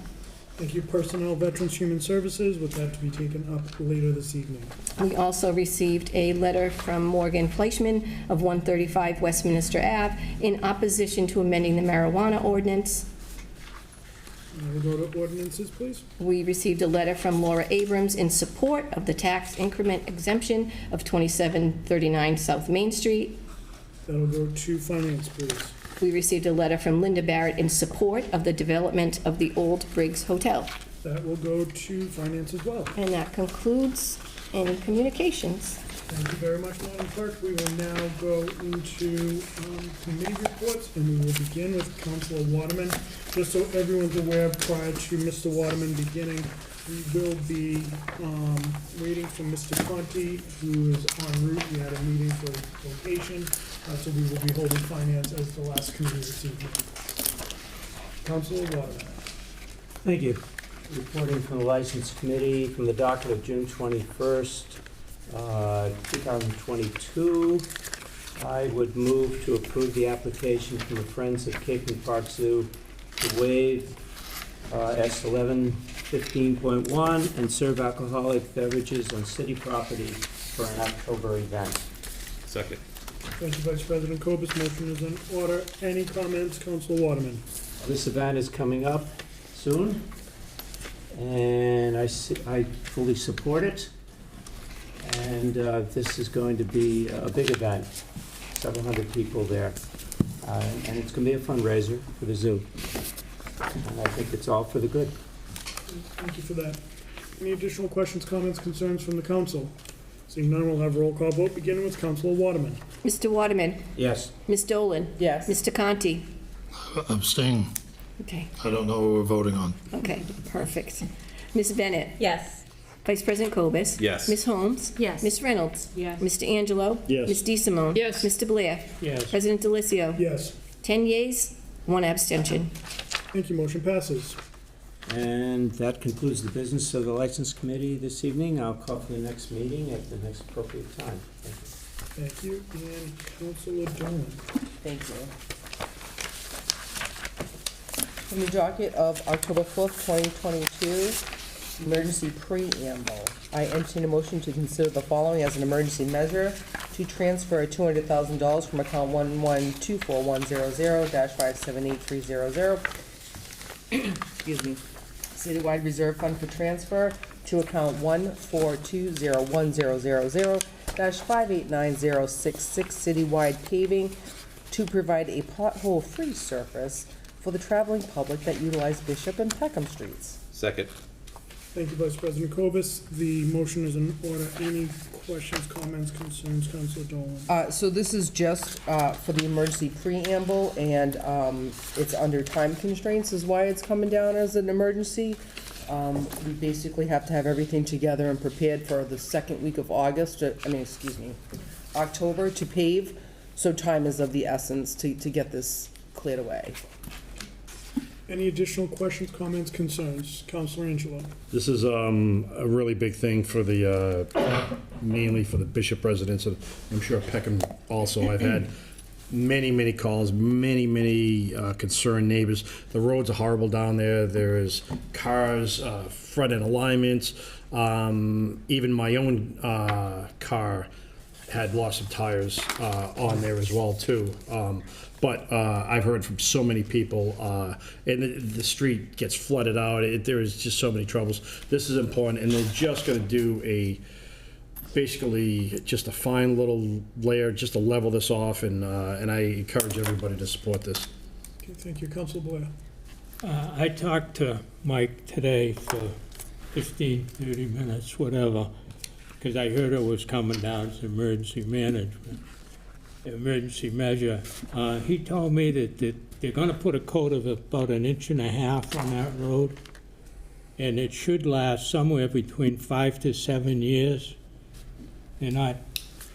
But like he said, they're going to put sewer down Bishop Street, so to put a full-scale resurface on that road, to have it dug up in the next 3, 4, 5 years is foolish. And the neighbors down there have waited a long time. So where it's going to last a while, I think it's necessary. And the emergency measure, of course, is don't start putting asphalt down in December. So we've got to get it done as soon as possible. And even if we plow it, trying to plow a road with potholes, all you're going to do is tear it up. So I think it's viable, and I think it's necessary. Thank you. Councilor Dolan? So this is just to vote for it to be in an emergency measure. Yeah. So I do have other information, if anybody needs information in order to make an informed decision on their vote. That's all. Thank you. Thank you. Yeah, I think the input from from yourself, Councilor Angelo, Councilor Blair is important for it to be understood why it's coming down as an emergency. Any other questions, comments, concerns on this piece? Again, the vote we're going to be taking is a roll call vote, beginning with Councilor Blair. It's just on the emergency preamble itself. Mr. Blair? Yes. Ms. DeSimone? Yes. Mr. Angelo? Yes. Ms. Reynolds? Yes. Ms. Holmes? Yes. Vice President Cobus? Yes. Ms. Bennett? Yes. Mr. Conti? Yes. Ms. Dolan? Yes. Mr. Waterman? Yes. President Delicio? Yes. 11 yeas, 0 nays. Thank you. Motion passes. From the docket of October 4th, 2022, I move to approve the following emergency measure. Read it again, or? Yes, please. Okay. I move to approve the following emergency measure to transfer $200,000 from account 1124100-578300 citywide reserve fund for transfer to account 1420100-589066 citywide paving to provide a pothole-free surface, for the traveling public that utilize Bishop and Peckham Streets. Second. Thank you, Vice President Cobus. Motion is in order. Any comments, Councilor Dolan? So, as Council Blair and Council Angelo stated, so this is gonna be 1.5 inches of asphalt, and again, they have the second week of October booked for this. And again, it should last 5 to 7 years. There won't be any milling or anything, there'll just be overlays, they'll put risers on the sewer caps. This is our only viable solution at this point. There is going to be a water main project on Bishop Street, but the problem is we don't know when. So it could be a year or it could be 3 years. Apparently, there's a shortage of the piping that's used to repair this water main. And at that time, Superintendent Tyler didn't know what side of the street, or if it's in the middle of the street, where the water main is that they're fixing, nor do we know how long it could be. But obviously, that will be repaired after anything goes on. But again, like Council Blair said, this could last 5 to 7 years, and then will be redone after the capping of the landfill and the water main repairs. Any additional comments? Okay, seeing none, we'll have a roll call vote, beginning with Councilor Waterman. Mr. Waterman? Yes. Ms. Dolan? Yes. Mr. Conti? Yes. Ms. Bennett? Yes. Vice President Cobus? Yes. Ms. Holmes? Yes. Ms. Reynolds? Yes. Mr. Angelo? Yes. Ms. DeSimone? Yes. Mr. Blair? Yes. President Delicio? Yes. 11 yeas, 0 nays. Thank you, motion passes. From the docket of September 20th, 2022, I move to transfer $20,000 from account citywide reserve fund for transfer to citywide transfer to grant, and to further transfer $20,000 from account citywide transfer to grant to fund 2344M4-499700, SWIG EPA Municipal Distribution. Second. Thank you, Vice President Cobus. Motion is in order. Any comments? Excuse me. Thank you. This is for the water chestnuts we discussed in committee. I feel like a lot of you are here. As we know, the water chestnuts in our waterways are invasive and they do tremendous damage. So this is a matching grant. So it's, we need it. It's well worth the money, and I encourage everybody to support it. Thank you. Additional questions or comments? Seeing none, we'll have a roll call vote, beginning with Councilor Blair. Mr. Blair? Yes. Ms. DeSimone? Yes. Mr. Angelo? Yes. Ms. Reynolds? Yes. Ms. Holmes? Yes. Vice President Cobus? Yes. Ms. Bennett? Yes. Mr. Conti? Yes. Ms. Dolan? Yes. Mr. Waterman? Yes.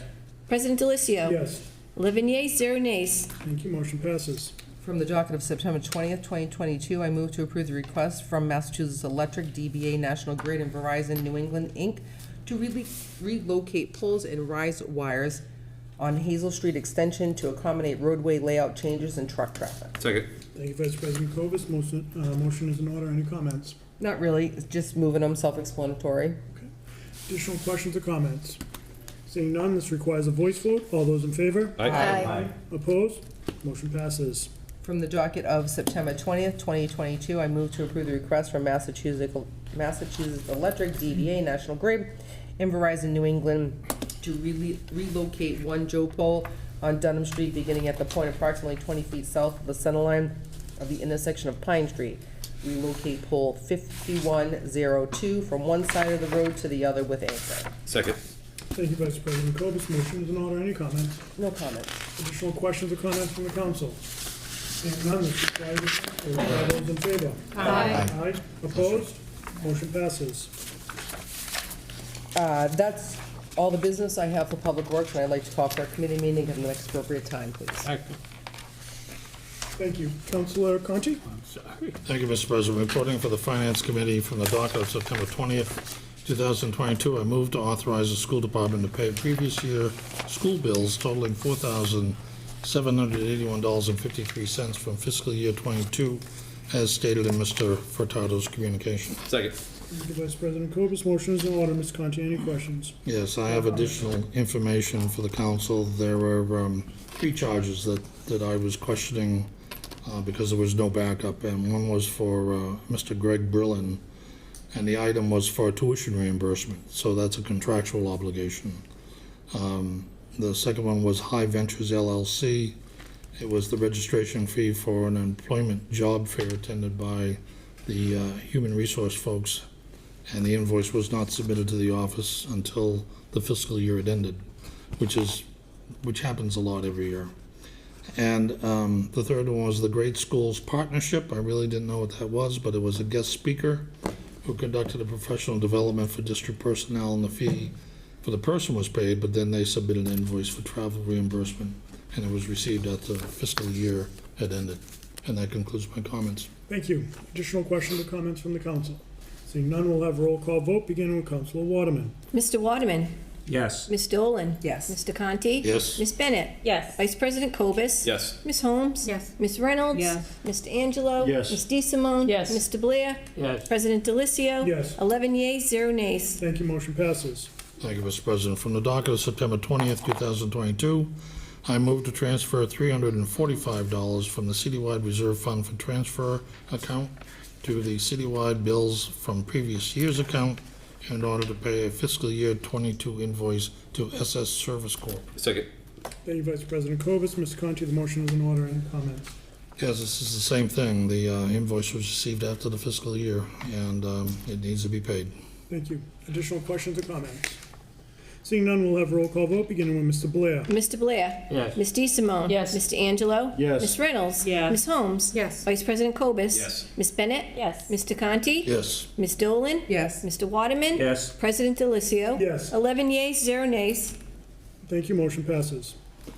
Thank you, Mr. President. And finally, from the docket of from August 16th, 2022, I move to nullify the previous tax increment exemption resolution voted on May 4th, 2021 for 27-29 South Main Street LLC and authorize a revision as stated in the following resolution for the mayor to enter into a TIE agreement with 27-29 South Main Street LLC pursuant to Massachusetts General Law, Chapter 40V, Section 4, Paragraph B, Paragraph I, and Massachusetts General Law, Chapter 59, Section 5M. Second. Thank you, Vice President Cobus. Motion is in order. Any comments by Mr. Conti? Yes, this has been well discussed, and it's a very hot issue in the city, it seems.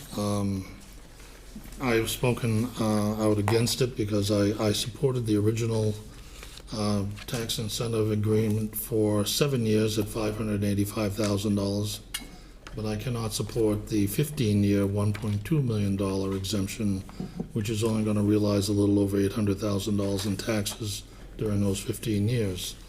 In my opinion, the project is as it currently stands, may not be viable, but that does not mean that another project could be viable on the same site. Land has a way of seeking its highest and best use, and I believe that this project will be developed by others, if not by this developer, and that concludes my comments. Thank you. Additional questions, comments from anyone on the council? Council Reynolds. As I said before, and I'm going to say it again, I just think it sets a poor precedent to open this up and do this. We've got lots of people that would like to do certain things but don't have the funding or the backing to do it. And I think if we say yes to one, how do you turn around and say no to anybody else? I think we gave them an opportunity. And it was a fair one, and I just don't think we should do this. But so for me, it would be a no. Thank you. Councilor Blair, then Councilor Bennett. Thank you, Mr. President. I know last week I spoke adamantly against it, but I've done some research this week and had some questions answered that to my own, I wasn't here in the summer due to surgery. I think in my own mind and the calls I've got and the information I've gathered, I think this is actually in the best interest of the city as a whole to approve this. I don't like it. I don't like the way some of the answers were that I got secondhand from when they came before the council. But I think in the best interest of the city, I've got to vote for it. Okay, thank you, Councilor Bennett. I agree with Councilor Blair in his comments. I think I've been on the fence about this. I've been struggling with this one for a bit because I also agree that this sets a potentially difficult precedent for us to live with going forward. But the way that I'm thinking about this project and after reviewing all the materials that we've received, this is really a partnership. It's a partnership with this developer and with the state, with the intent of helping develop our downtown, which I know is on everyone's mind and everyone supports. And the way that I view this is this is exactly the rainy day that a few months ago we were talking about when it was budget season. We were thinking there were projects that are underway that we're going to see an increase in expense for. Maybe we shouldn't be spending money on these other new initiatives right now. We should be looking at what we currently have and anticipating we may see some increases in costs. I think this is it. I think this is one of those examples where we can't expect the developer to have had a crystal ball in 2020 when this process sort of started to foresee where we are today. That's an impossible ask of anyone. So for that reason, I've come around to supporting this, and I will be voting yes. Councilor Angelo, Vice President Cobus, and then Councilor DeSimone. Thank you, President Delicio. I think I've always been for this. I was concerned about setting a bad precedence, but COVID caused a lot of issues. I've had overwhelming people reaching out to me for this. I do think it's the best thing for the city, even though I'm a rookie counselor and I've probably been living in Attleboro probably longer than a lot of people on the committee, not all of us, but aside from my Marine Corps time, 53 years, I've watched that building be dilapidated for many, many years. So I just think overall it's going to bring a lot of positive things to the city, and I will be voting for it. Thank you. Vice President Cobus. Thank you, President Delicio. I struggled with this one as well, especially early on when the story was they came to us in March, they asked us for money, and then all of a sudden it wasn't enough, and they're now coming to us and asking for more. After they had torn down the building. When that was the story, I had a real problem with this, and like Councilor Bennett and many of you, after hearing the whole story and hearing that this started back in 2020 when they went to the state and asked the state for funding, prior to COVID and all of that, and that's when everything started, the budgets were set and this, that, and the other thing, and so much has changed since COVID. And now understanding and seeing the big picture, I do support it now. And I don't think this is setting a precedent. Hopefully COVID pandemics aren't a precedent. It's something that is going to happen on a regular basis. This is a one-off in my opinion, and therefore I'm okay supporting it. I don't think it sets a precedent whatsoever. And I hope everybody else also supports it. Thank you, President Delicio. So I've supported this from the beginning, but I fully appreciate the arguments against. They are reasonable. I cannot disagree with them. But I think supporting this is the right decision for right now for all the reasons that we discussed. I am not concerned about a precedent, because a precedent in our circumstances doesn't dictate an outcome. To me, it dictates a process. And the process is fairness. The process is evaluating each situation as it comes to us and the way in which it comes to us. And to Council Cobus's point, it's a pandemic. Let's hope we're not doing this again, because that'll be a whole nother can of worms. So I'm not worried about precedent. The thing that we promise and that we should promise people is a fair and thorough process. We don't promise outcomes. Because if you're promising an outcome, we're not doing our jobs right.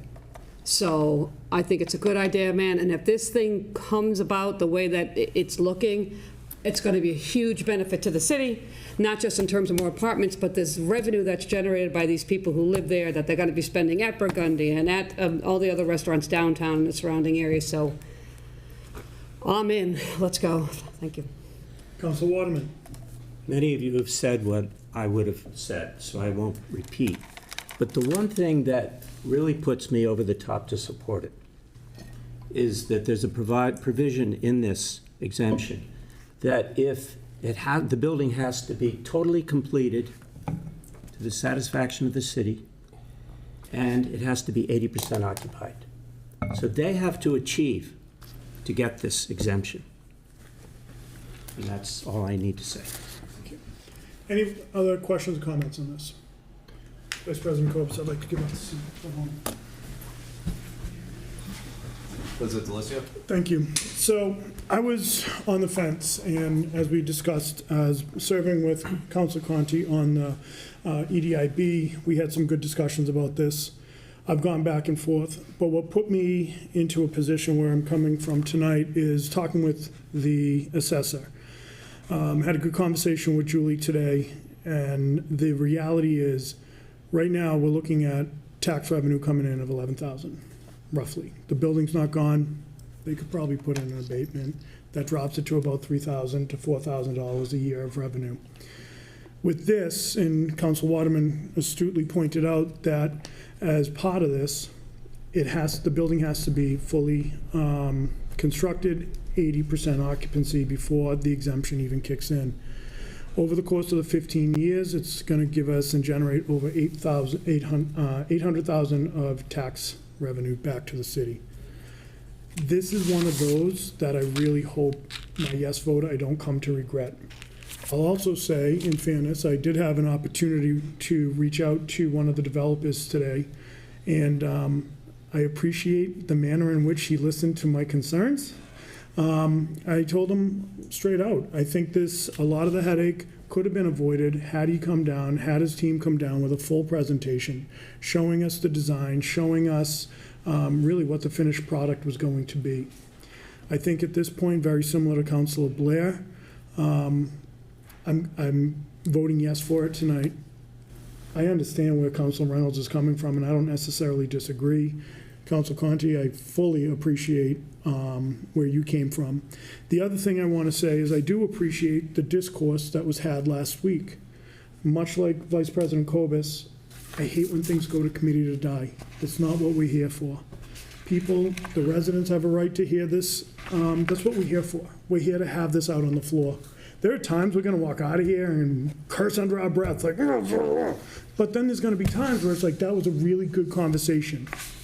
Our job is to be open-minded.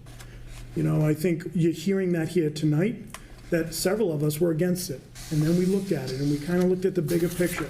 So I do appreciate Mr. Conti bringing it out, because I know you well enough to know that that wasn't your first response. But I think it shows good leadership on your part to listen to your peers, to bring it out, to have the discussion we've had. So I just want to take this opportunity to say thank you. Thank you.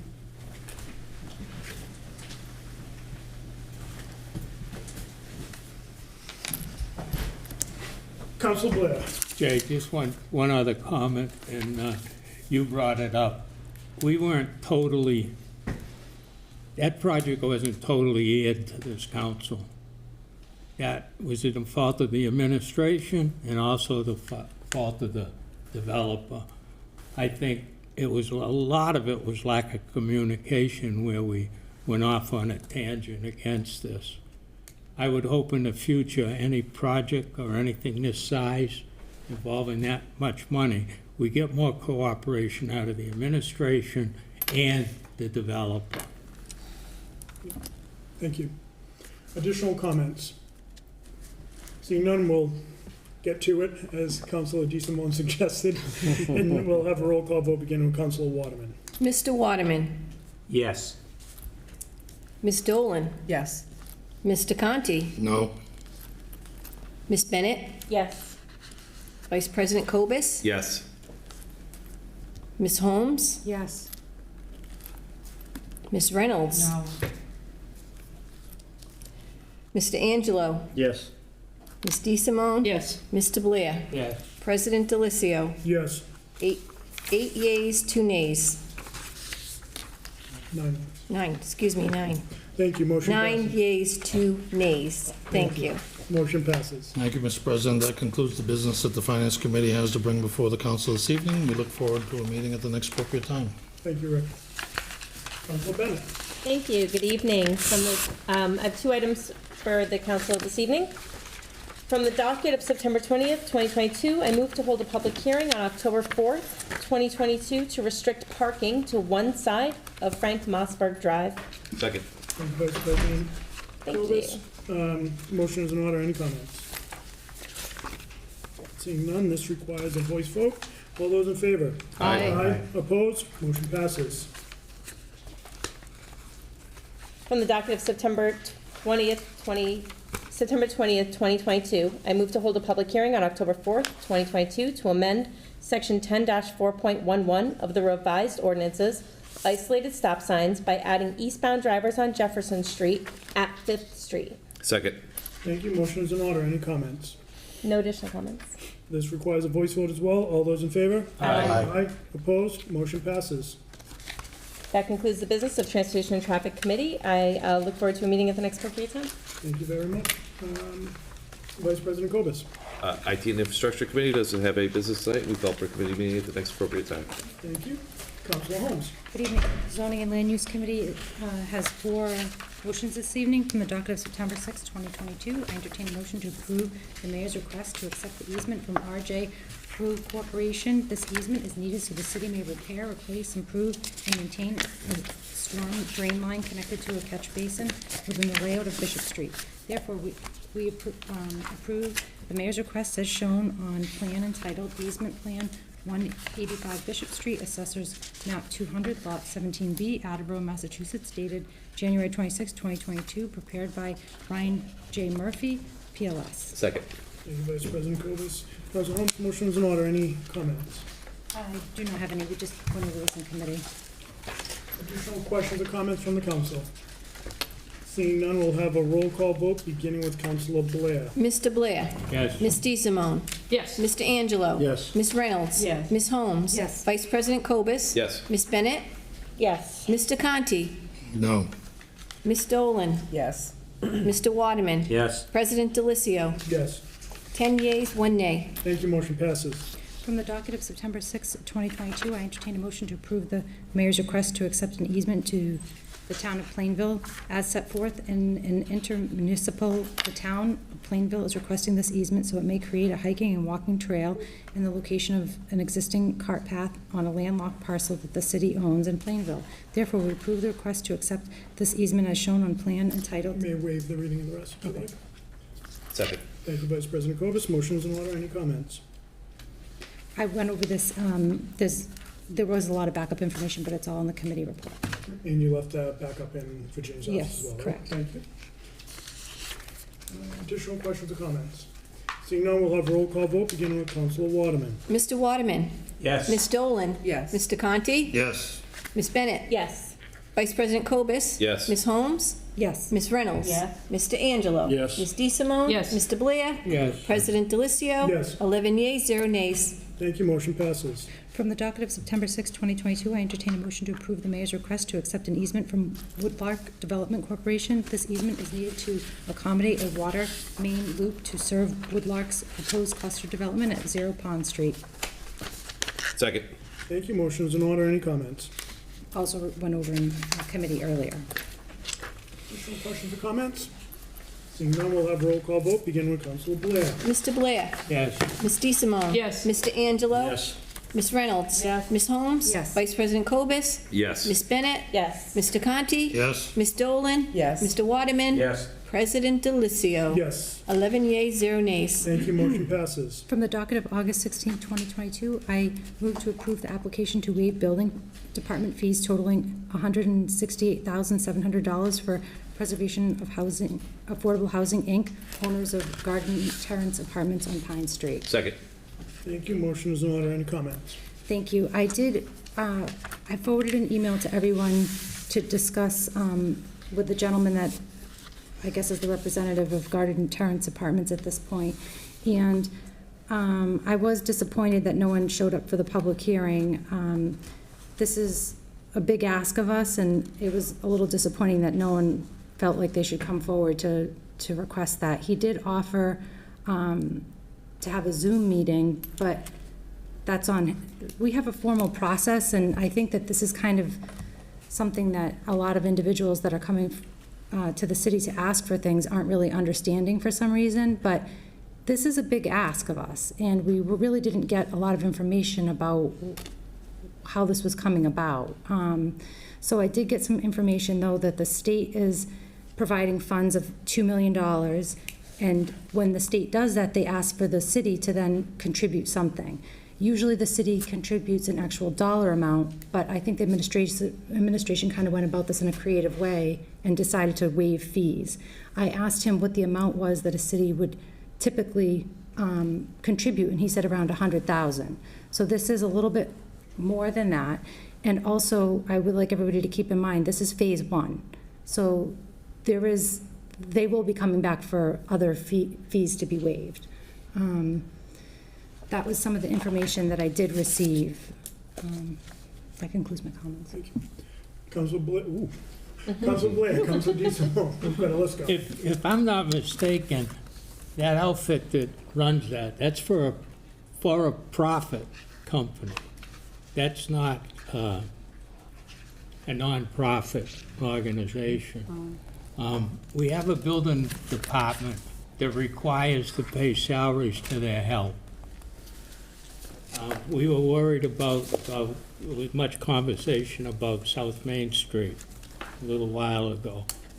You can't waive fees when we got labor in order to make those inspections. I can't possibly understand. If it was a nonprofit, something that meant something to the people of Attleboro, I'd say yes.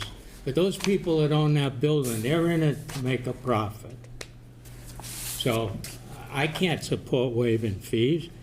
We have to support the building department.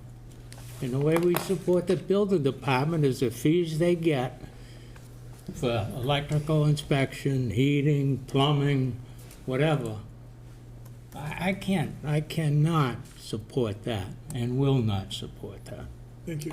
Councilor DeSimone. Thank you, President Delicio. I fully support it, appreciating your point, Councilor Vera, that indeed we do rely on the fees, and I very much appreciate the work of Mr. McDonough and his department. But there's a lot of people that live in that building, and I don't know how many people have ever been inside Gardner Terrace. Yeah, it's in need of repairs, I'm going to put it nicely. These are people who live there. These are city residents who live there, who work or worked here, who pay taxes, who deserve an opportunity at improving their accommodations. So I think it's a worthwhile project. I think it's a fraction of the total dollar amount. It's kind of a big pill to swallow, I'll acknowledge that, but I think in the scheme of things, in terms of the project, and in terms of investing in the residents that live there, I support it.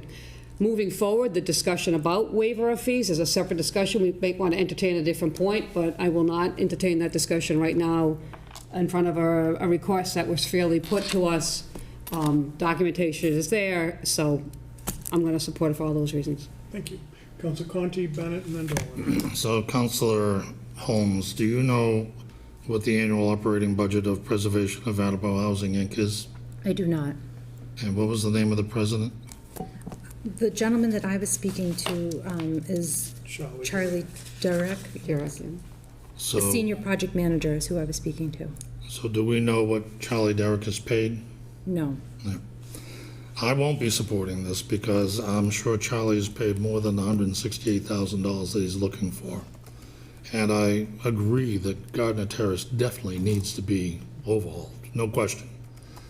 But I cannot support $168,700 giving away income that we need to balance our budget because we're using free cash to balance our budget. And that's why I've become Mr. No, much to the disappointment of the mayor. It's just that you can't be giving away all this money and try to have a balanced budget. So that concludes my comments. Thank you, Mr. No. Councilor Bennett. I have a question. If there's a $2 million state contribution here to this, obviously there's some public interest tied to this, where this is affordable housing. What is at risk if the city does not contribute? Is that a loss of $2 million of the state's investment in the city? If I may. So I did ask that question, if we did not approve the fees being waived. He said he wasn't really sure what that would mean for the project. I wanted to add a couple other pieces. it was interesting. He said that they would keep the historical aspects of the building, so that's one thing to kind of keep in mind, and it would be minimal impact to the residents. So they have some sort of system that they do that does not impact, like, making residents move out and then remodeling. So those are two things to note. But like I said, this will be a multi-phase project, and it was really an opportunity to come before the public hearing and explain that, and that is a missed chance. Councilor Dolan, then DeSimone. So when you Google preservation of affordable housing, they're a national nonprofit organization. And it says right here in our backup work, whose mission is to preserve, create sustainable, affordable, healthy homes. POAH is proposing a substantial rehab of Gardner Terrace, 92 units, 100%. This whole building is 100% affordable senior housing building, excuse me, subsidized under the U.S. Department of Housing and Urban Development Section 8 Rental Assistance Program. So this entire building is filled completely affordable housing, disabled folks, elderly folks, and the scope of the work is full window replacements, a new roof, masonry improvements, full sprinkler system, full mechanical system replacement, and in-unit repairs, including new kitchens and bathrooms. And again, I know there was a couple of people that raised their hands that have been in there. And again, these are people that are on extremely fixed incomes that deserve better living conditions than they're in now. And it's $2.1 million that's coming from the state, and so our $168,000 would be 8%. And I believe, I'm sorry, excuse me. And I believe that it's multi-phase in not this building, multi-phase in Hebron, and I wish I had it in front of me. It's Hebron, and I apologize, but it's not multi-phase here. So if they do come back, whether or not they do, it won't be for this building. And again, this building is also in my ward. And the folks that live there deserve to live in cleanliness and functioning air conditioning, heat, bathrooms, kitchens. And again, 92 units, 100% affordable senior housing, along with disabled people that live there, that's subsidized housing. So typically, as we all know, when the state forks over money, we all know that they want something from us.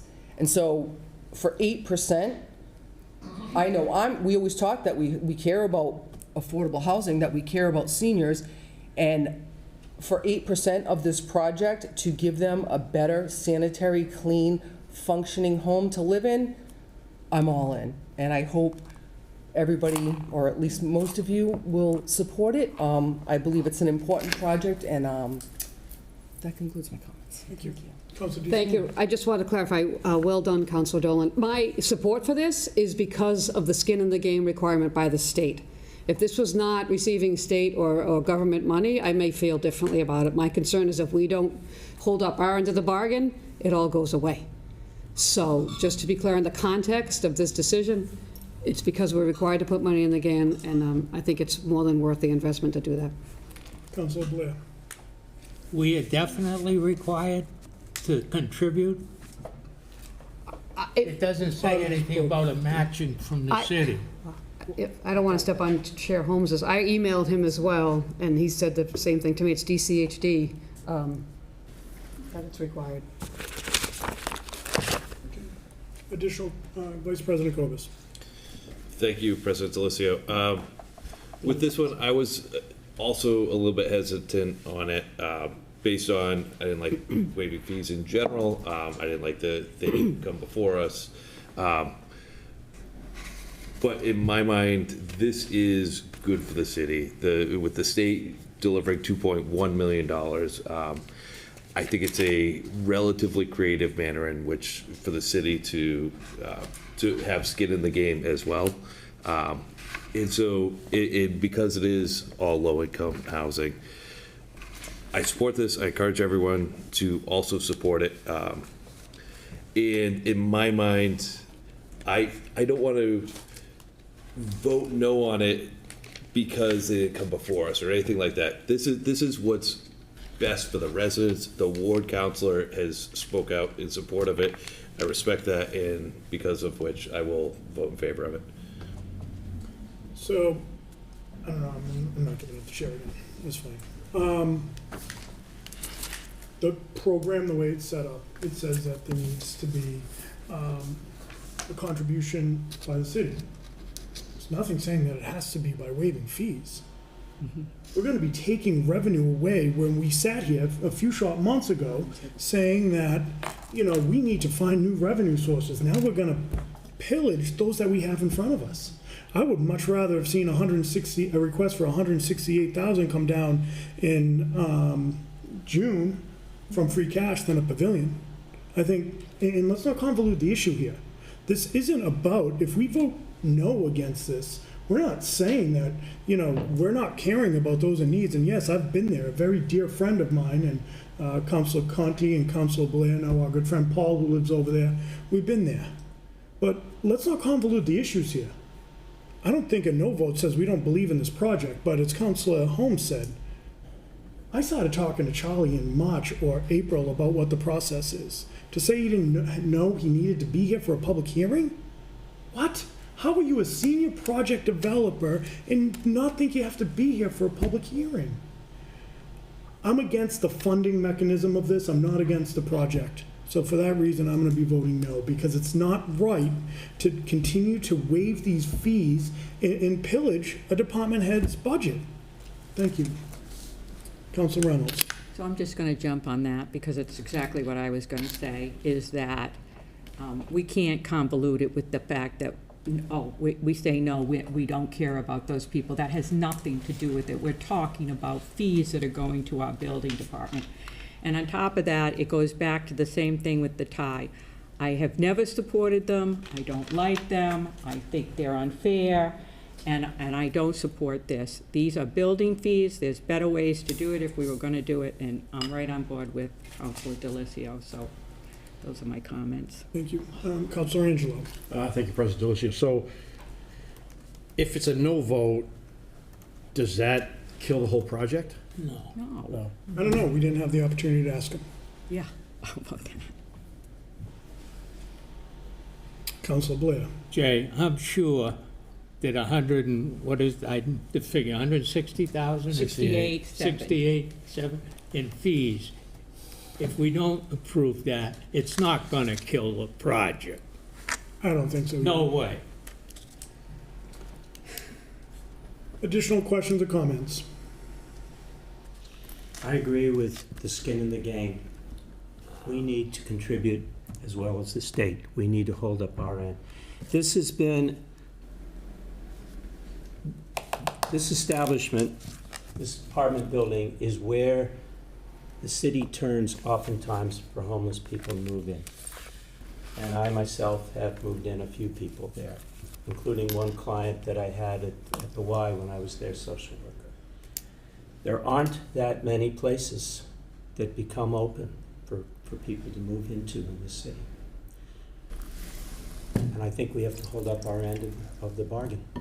So that's why, and I agree with you entirely that they didn't show up. That was bad business on their part, but I don't want to hurt the people that it's serving. So I'll be supporting it. All right, let's go to a vote. We'll have a roll call vote beginning with Councilor Waterman. Mr. Waterman. Yes. Ms. Dolan. Yes. Mr. Conti. No. Ms. Bennett. Yes. Vice President Kobus. Yes. Ms. Holmes. Yes. Ms. Reynolds. No. Mr. Angelo. Yes. Ms. DeSimone. Yes. Mr. Blair. No. President Delicio. No. 7 yeas, 4 nays. Motion passes. Thank you. That concludes the business for zoning and land use. I'll call for a committee meeting at the next appropriate time. Thank you. Councilor Reynolds. According for city property and claims from the docket of September 20th, 2022, I move to declare the following assessor's office furniture as surplus and available for disposition. 1 gray fabric chair, poor condition. 1 black fabric chair, poor condition. Second. Thank you. Motion is in order. Any comments? I have none. Additional questions or comments? Roll call vote is required. We'll begin with Councilor Blair, please. Mr. Blair? Yes. Ms. DeSimone? Mr. Angelo? Yes. Ms. Reynolds? Ms. Holmes? Yes. Vice President Cobus? Yes. Ms. Bennett? Yes. Mr. Conti? Yes. Ms. Dolan? Yes. Mr. Waterman? Yes. President Delicio? Yes. 11 yeas, 0 nays. Thank you, motion passes. From the docket of September 20th, 2022, I move to declare the following MIS furniture is surplus and available for disposition: 2 blue fabric chairs, poor condition, 1 black leather chair, fair to poor condition. Second. Thank you, Vice President Cobus. Motion is in order. Any comments? I have none. Additional questions or comments? Seeing none, we'll have a roll call vote, beginning with Councilor Waterman. Mr. Waterman?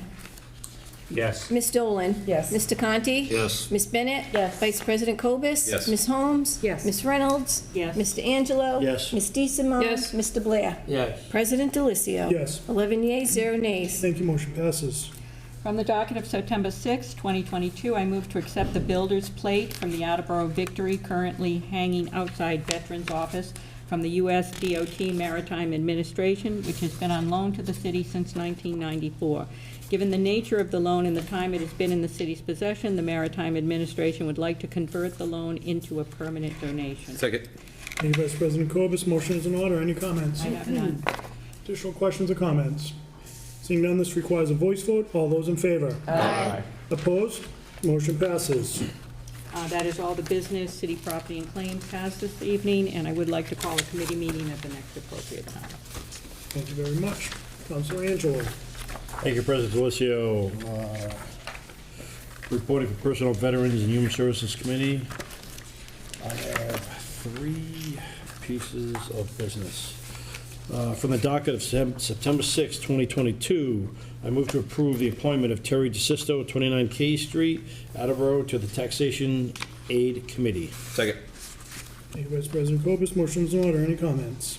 I'll speak for all 3, for Brendan McIntyre and Zachary Fogg in one to save time. We met with all of them last week. They were all great candidates. We're going to be very lucky to have all 3 of them. Very good. Additional questions or comments? Seeing none, this requires a voice vote. All those in favor? Aye. Opposed? Motion passes. From the docket of September 6, 2022, I move to approve the appointment of Brendan M. McIntyre, 626 Oak Hill Ave, to fill unexpired term in the Attleboro Redevelopment Authority, term to expire February 2026. Second. Thank you, Vice President Cobus. Any other questions, comments? Seeing none, we'll have a voice vote. All those in favor? Aye. Opposed? Motion passes. From the docket of September 6, 2022, I move to approve the appointment of Zachary Fogg to fill an expired term on the Youth Commission, term to expire February 2025. Second. Thank you, Vice President Cobus. Vice President Cobus. All I want to say is, how about Mr. Fogg and his presentation last week? That was great. That was great. And he's a heck of a cross-country runner at Bishop Feenan, so he's doing a good job. Additional comments? Seeing none, this requires a voice vote. All those in favor? Aye. Opposed? Motion passes. President Delicio, do I continue reading with the reconsideration? Nope, that'll be part of, brought up under old business. Okay, that concludes Personnel, Veterans, and Human Services, and I call for a meeting at the next available time. Thank you. Ordinances, elections, and legislative matters has no business to report this evening, and we look forward to a meeting at the next appropriate time. Thank you. Councilor Blair. Public Safety and Emergency Management has no business this evening, but we'll call for a committee meeting next week at the appropriate time. Thank you. Councilor Conti. Yes, reporting for the Special Committee on Tax Abatement Review. I move to rescind the following vote of April 26, 2022, from the docket of December 21st, 2021, where we voted 8 yeas and 1 nay to adopt a senior means tested exemption by ways of a special act as a way of relieving some of the property tax burden of certain qualifying Attleboro residents. Second. Thank you. Motion is in order. So I want to be clear that by rescinding this vote, councils are not taking anything away from seniors. And I want to be clear that our intentions, while they were honorable, to try to develop a senior means testing for the city of Attleboro through a local adoption, that progress on House Bill 2292 up in the House with the Commission on Revenue has revealed that there's a weakness in the law that the governor sets the minimum exemption each year, and there's no safety valve there for communities who may find that exemption to be onerous in terms of the overlay that is sitting in the assessors department. So further work is being done on the bill in the Senate, and I hope that they come up with a resolution to resolve it, and that one day soon, but this is the Massachusetts legislature, so there is hope that one day we may be able to have a local adoption of a senior means testing program in Attleboro, which will protect our overlay in the event that there's a drastic change. So I would encourage my councilors to vote to rescind this vote, and that concludes my comments. Thank you. Councilor DeSimone. Thank you, President Delicio. I'm going to reluctantly support this and hope that you're right, Councilor Conti, that they will in fact act on this in some kind of timely fashion. That's all I have to say. Additional comments? Seeing none, we'll have roll call vote beginning with Councilor Waterman. Mr. Blair. Mr. Blair. Thank you very much. Mr. Blair. Yes. Ms. DeSimone. Yes. Mr. Angelo. Yes. Ms. Reynolds. Yes. Ms. Holmes. Yes. Vice President Cobus. Yes. Ms. Bennett. Yes. Mr. Conti. Yes. Ms. Dolan. Yes. Mr. Waterman. Yes. President Delicio. Yes. 11 yeas, 0 nays. Thank you, motion passes. That concludes the business the Special Committee for Tax Abatement Review has to bring before the council this evening. We look forward to a meeting at the next appropriate time. Thank you. We have two pieces of old business. For the first piece, I will recognize Councilor Blair. Thank you. I move to amend the following vote of September 6, 2022 to correct this frivolous error. Voted 11 yeas, 0 nays to approve spending funds and any future grant amendment associated with the anticipated receipt of FY 23 911 training grant from the Executive Office of Public Safety and Security of $223,635.54. Monies from this grant must be expended no later than June 30th, 2024.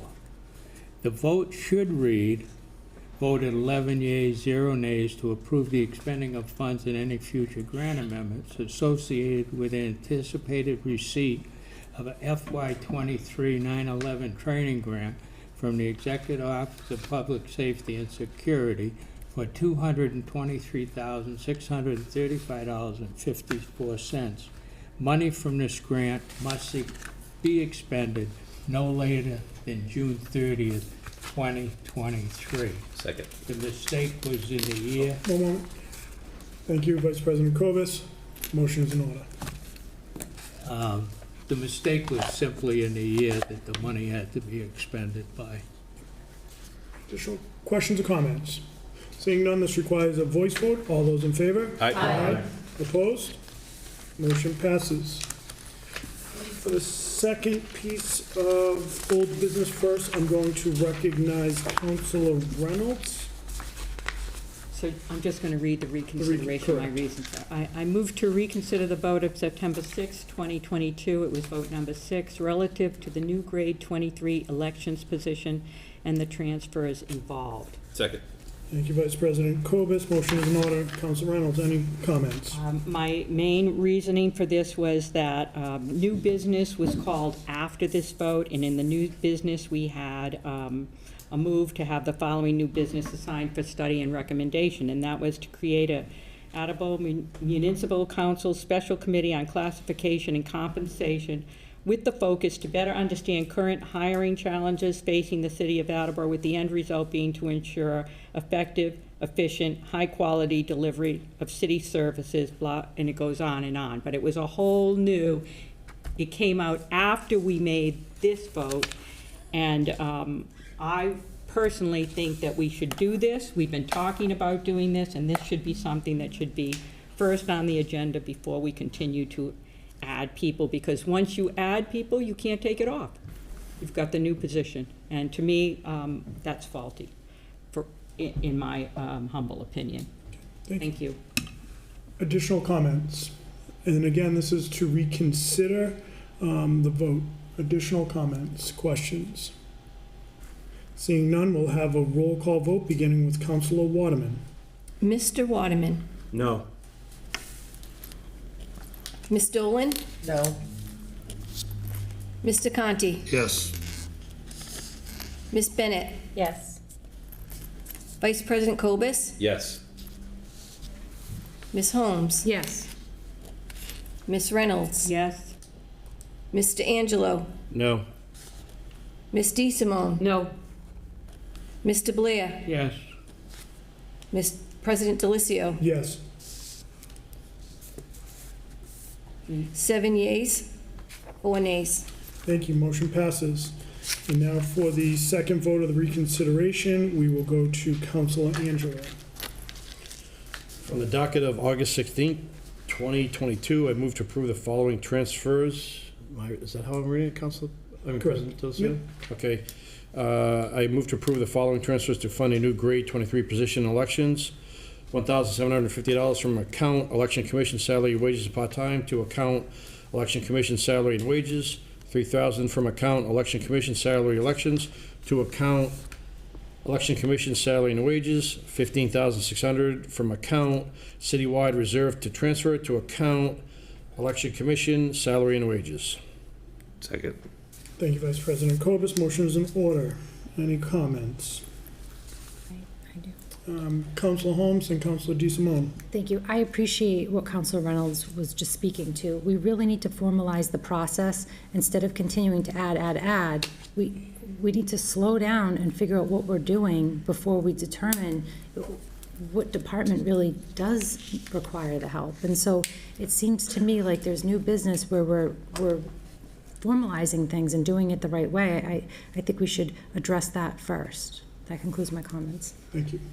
Councilor DeSimone. Thank you, President Delicio. I'm just going to, and I fully support the business, having co-sponsored it. I do think it's overdue that we look at the classification system and the salary system, et cetera. However, as I said before, reiterate again, my concern is this is kind of a unique department. It is the election department. There are no delays and postponements in the work that they do. I am respecting that office. I am respecting their mission and accepting that they need to take a part-time position and turn it into a full-time position in an office that will now be 3 full-time people, where similar municipalities have more than that, and I mentioned Taunton the last time. But I fully appreciate Council Reynolds' point.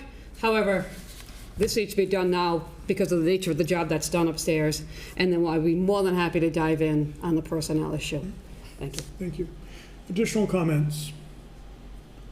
Before we go to a vote, if I can just add, my concern is very similar to Councilor Reynolds and Councilor Holmes about adding positions here and there without really a plan. We talk about plans. With this one, it's a full-time body right now for seasonal work. By the time we get this person on board, it's going to be election season's come and gone. And I do appreciate the work that Councilor DeSimone did regarding Taunton. I had the opportunity to talk to a couple of our colleagues in Taunton on the city council. What was missing was the elections used to roll up to the city clerk. And their elections department in Taunton's a new department, new work department. Taunton wants 5. The department head there wants 5. I don't know there's an appetite for 5 there. I just don't know that we need this position right now, and that's why I'll be supporting, I won't be supporting this. Councilor Dolan. Thank you. I will be supporting it, as I supported it before. And I believe, and correct me if I'm wrong, we're taking a part-timer to go to a full-timer. Yes. Yes. Okay. So there won't be any onboarding, and my concern is the hard lines of due dates and such with the elections department, and it's election season right now. That concludes my comments. Councilor Angelo. Thank you, President Delicio. I completely respect the thoughts of Councilor Reynolds on this, and I completely understand where she's coming from. We have a part-time person that's, I'm instructor that is already working full-time hours and will continue to do so, and this just kind of solidifies that it'll be a full-time position versus a part-time. The ones that I've spoken to have assured me that it is warranted in that department for the workload. And that's about all I have to say. Council Blair? I've made some inquiries and whatnot, and I'm thinking on the same lines you are, Mr. President, that it's been handled before. There's election time, yes, they're busy. Do they need part-time help? Probably during election time, yes. But another full-time person there, that department was run efficiently for years. I can't, in my own mind, put another full-time person to work in this city at this time. I don't think it's necessary. I think there's other ways you can get around the lack of help during an election. Thank you. Council Bennett? Just one quick point to this. I think it's important to consider that this is, has been mentioned, a part-time position going to a full-time. Part of the problem we're having in the city with retention is that we're not paying appropriately, and this is one of those situations. This is a professional office. We expect a lot from them. And I think by putting a full-time position with benefits, we're more likely to retain talent. And for the reasons, and I see this being underlying sort of my thinking about hiring in the future too for the city and some of the challenges that we've had in the city recently with hiring and retaining talent, I think this is one step in the right direction. So I will be supporting it. Okay, additional comments? Seeing none, we'll have a roll call vote, beginning with Councilor Blair. Mr. Blair? No. Ms. DeSimone? Yes. Mr. Angelo? Yes. Ms. Reynolds? No. Ms. Holmes? No. Vice President Kobus? Yes. Ms. Bennett? Yes. Mr. Conti? No. Ms. Dolan? Yes. Mr. Waterman? Yes. President Delicio? No. 6 yeas, 5 nays. Motion passes. Thank you. And we have two pieces of new business, of which we will recognize Councilor DeSimone first. Thank you, President Delicio. I move to have the following new business assigned for study and recommendation to approve the proposed amendments to Chapter 17 as sent by the Planning Board, and I don't have a date of that communication. Would you like me to read it? Second. No, we'll waive the reading, it's fine. Any comments? This had come down before. There was a misunderstanding about this piece of business, but I'm submitting it to have it back in committee so we can move forward because there's been a lot of time and effort spent on this already, so thank you. Thank you. Additional comments? All those in favor? Aye. Aye. Opposed? Motion passes. That will be assigned to ordinances. Thank you. And we'll recognize Councilor Conti. Thank you, Mr. President. I move to have the following new business assigned for study and recommendation, requesting the treasurer, the auditor, and the vice president of finance appear in front of the finance committee on September 27th, 2022 for updates. Second. Thank you, Vice President Kobus. Any comments, Councilor Conti? Yes, the finance committee and the council approved a budget message several months ago which called for some new policies. And I have met with the treasurer, the auditor, and the vice president of finance to propose what those policies might be and with their assistance. And we've put a lot of effort into this. And my last meeting was with Mr. Stull, the Vice President of Finance, last Friday, and we finished it off. So I'm inviting them to come to relay to the council what these policies will be and how they will be bound together in a format for applications for bonding and for lowering our bond rate, lowering our bond rating with Standard & Poor. So it turns out they're very useful tools, and that concludes my comments. Very good, Vice President Corbus. This is great, and I very much support bringing in new business in general and hearing it before the council and having these folks come before us. My only question is, does this need to be new business, or can't we just call people before us? They were, Council Conti and I had a conversation about it. There was a couple ways you could have easily done that as a follow-up to the budget message, but where there was no technical business, this is another mechanism. So it's kind of 6 of one, half dozen of another. Fair enough. Councilor Bennett. Are there any requirements to provide a certain amount of time for them to respond to these requests? This looks like a pretty short suspense to have September 27th, or are they already in agreement to come down on that date? So they're in agreement to come down on that date because the policies are completed. And it's not like we had to draft something out of the blue. The city of Newton, the city of Taunton, the city of Worcester all have these policies, and we basically plagiarized and made them fit into the Attleboro mold. Yeah. What I didn't realize at the time that we wrote the budget message was how it can have such a positive impact on the finances of the city of Attleboro. Because it was met with nothing but enthusiasm from the treasurer and from the auditor and from the vice president of finance. So it wasn't, and I recognized through those meetings that this is an administrative function. This is not a city council function, that we cannot dictate finance policy because that's not in our purview. Mm-hmm. So I don't think I need to say anything more. That concludes my comments. Thank you. Councilor DeSimone. Yeah, I'm excited that this conversation is starting because as I was researching, preparing for the budget message, having policies like this is very much a best practice, and it can in fact benefit your credit rating.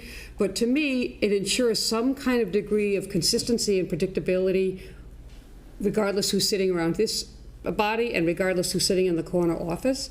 Because I think we owe it to the taxpayers and the department heads to do their job, that the ship steer in a general direction and that we don't zig and zag with depending upon who's here and who's upstairs. So I'm a big believer in policies. Again, not because they dictate any outcome, but because they dictate a fair and thorough and consistent, thoughtful process. So thank you for doing this, and I look forward to see what they have to say. This will be a voice vote. All those in favor? Aye. Opposed? Motion passes. I would entertain a motion to adjourn. Second. All those in favor? Aye. All right, we are opposed. We're adjourned at 10:12. Mr. Conti. Hey, Rick, Mr. Conti.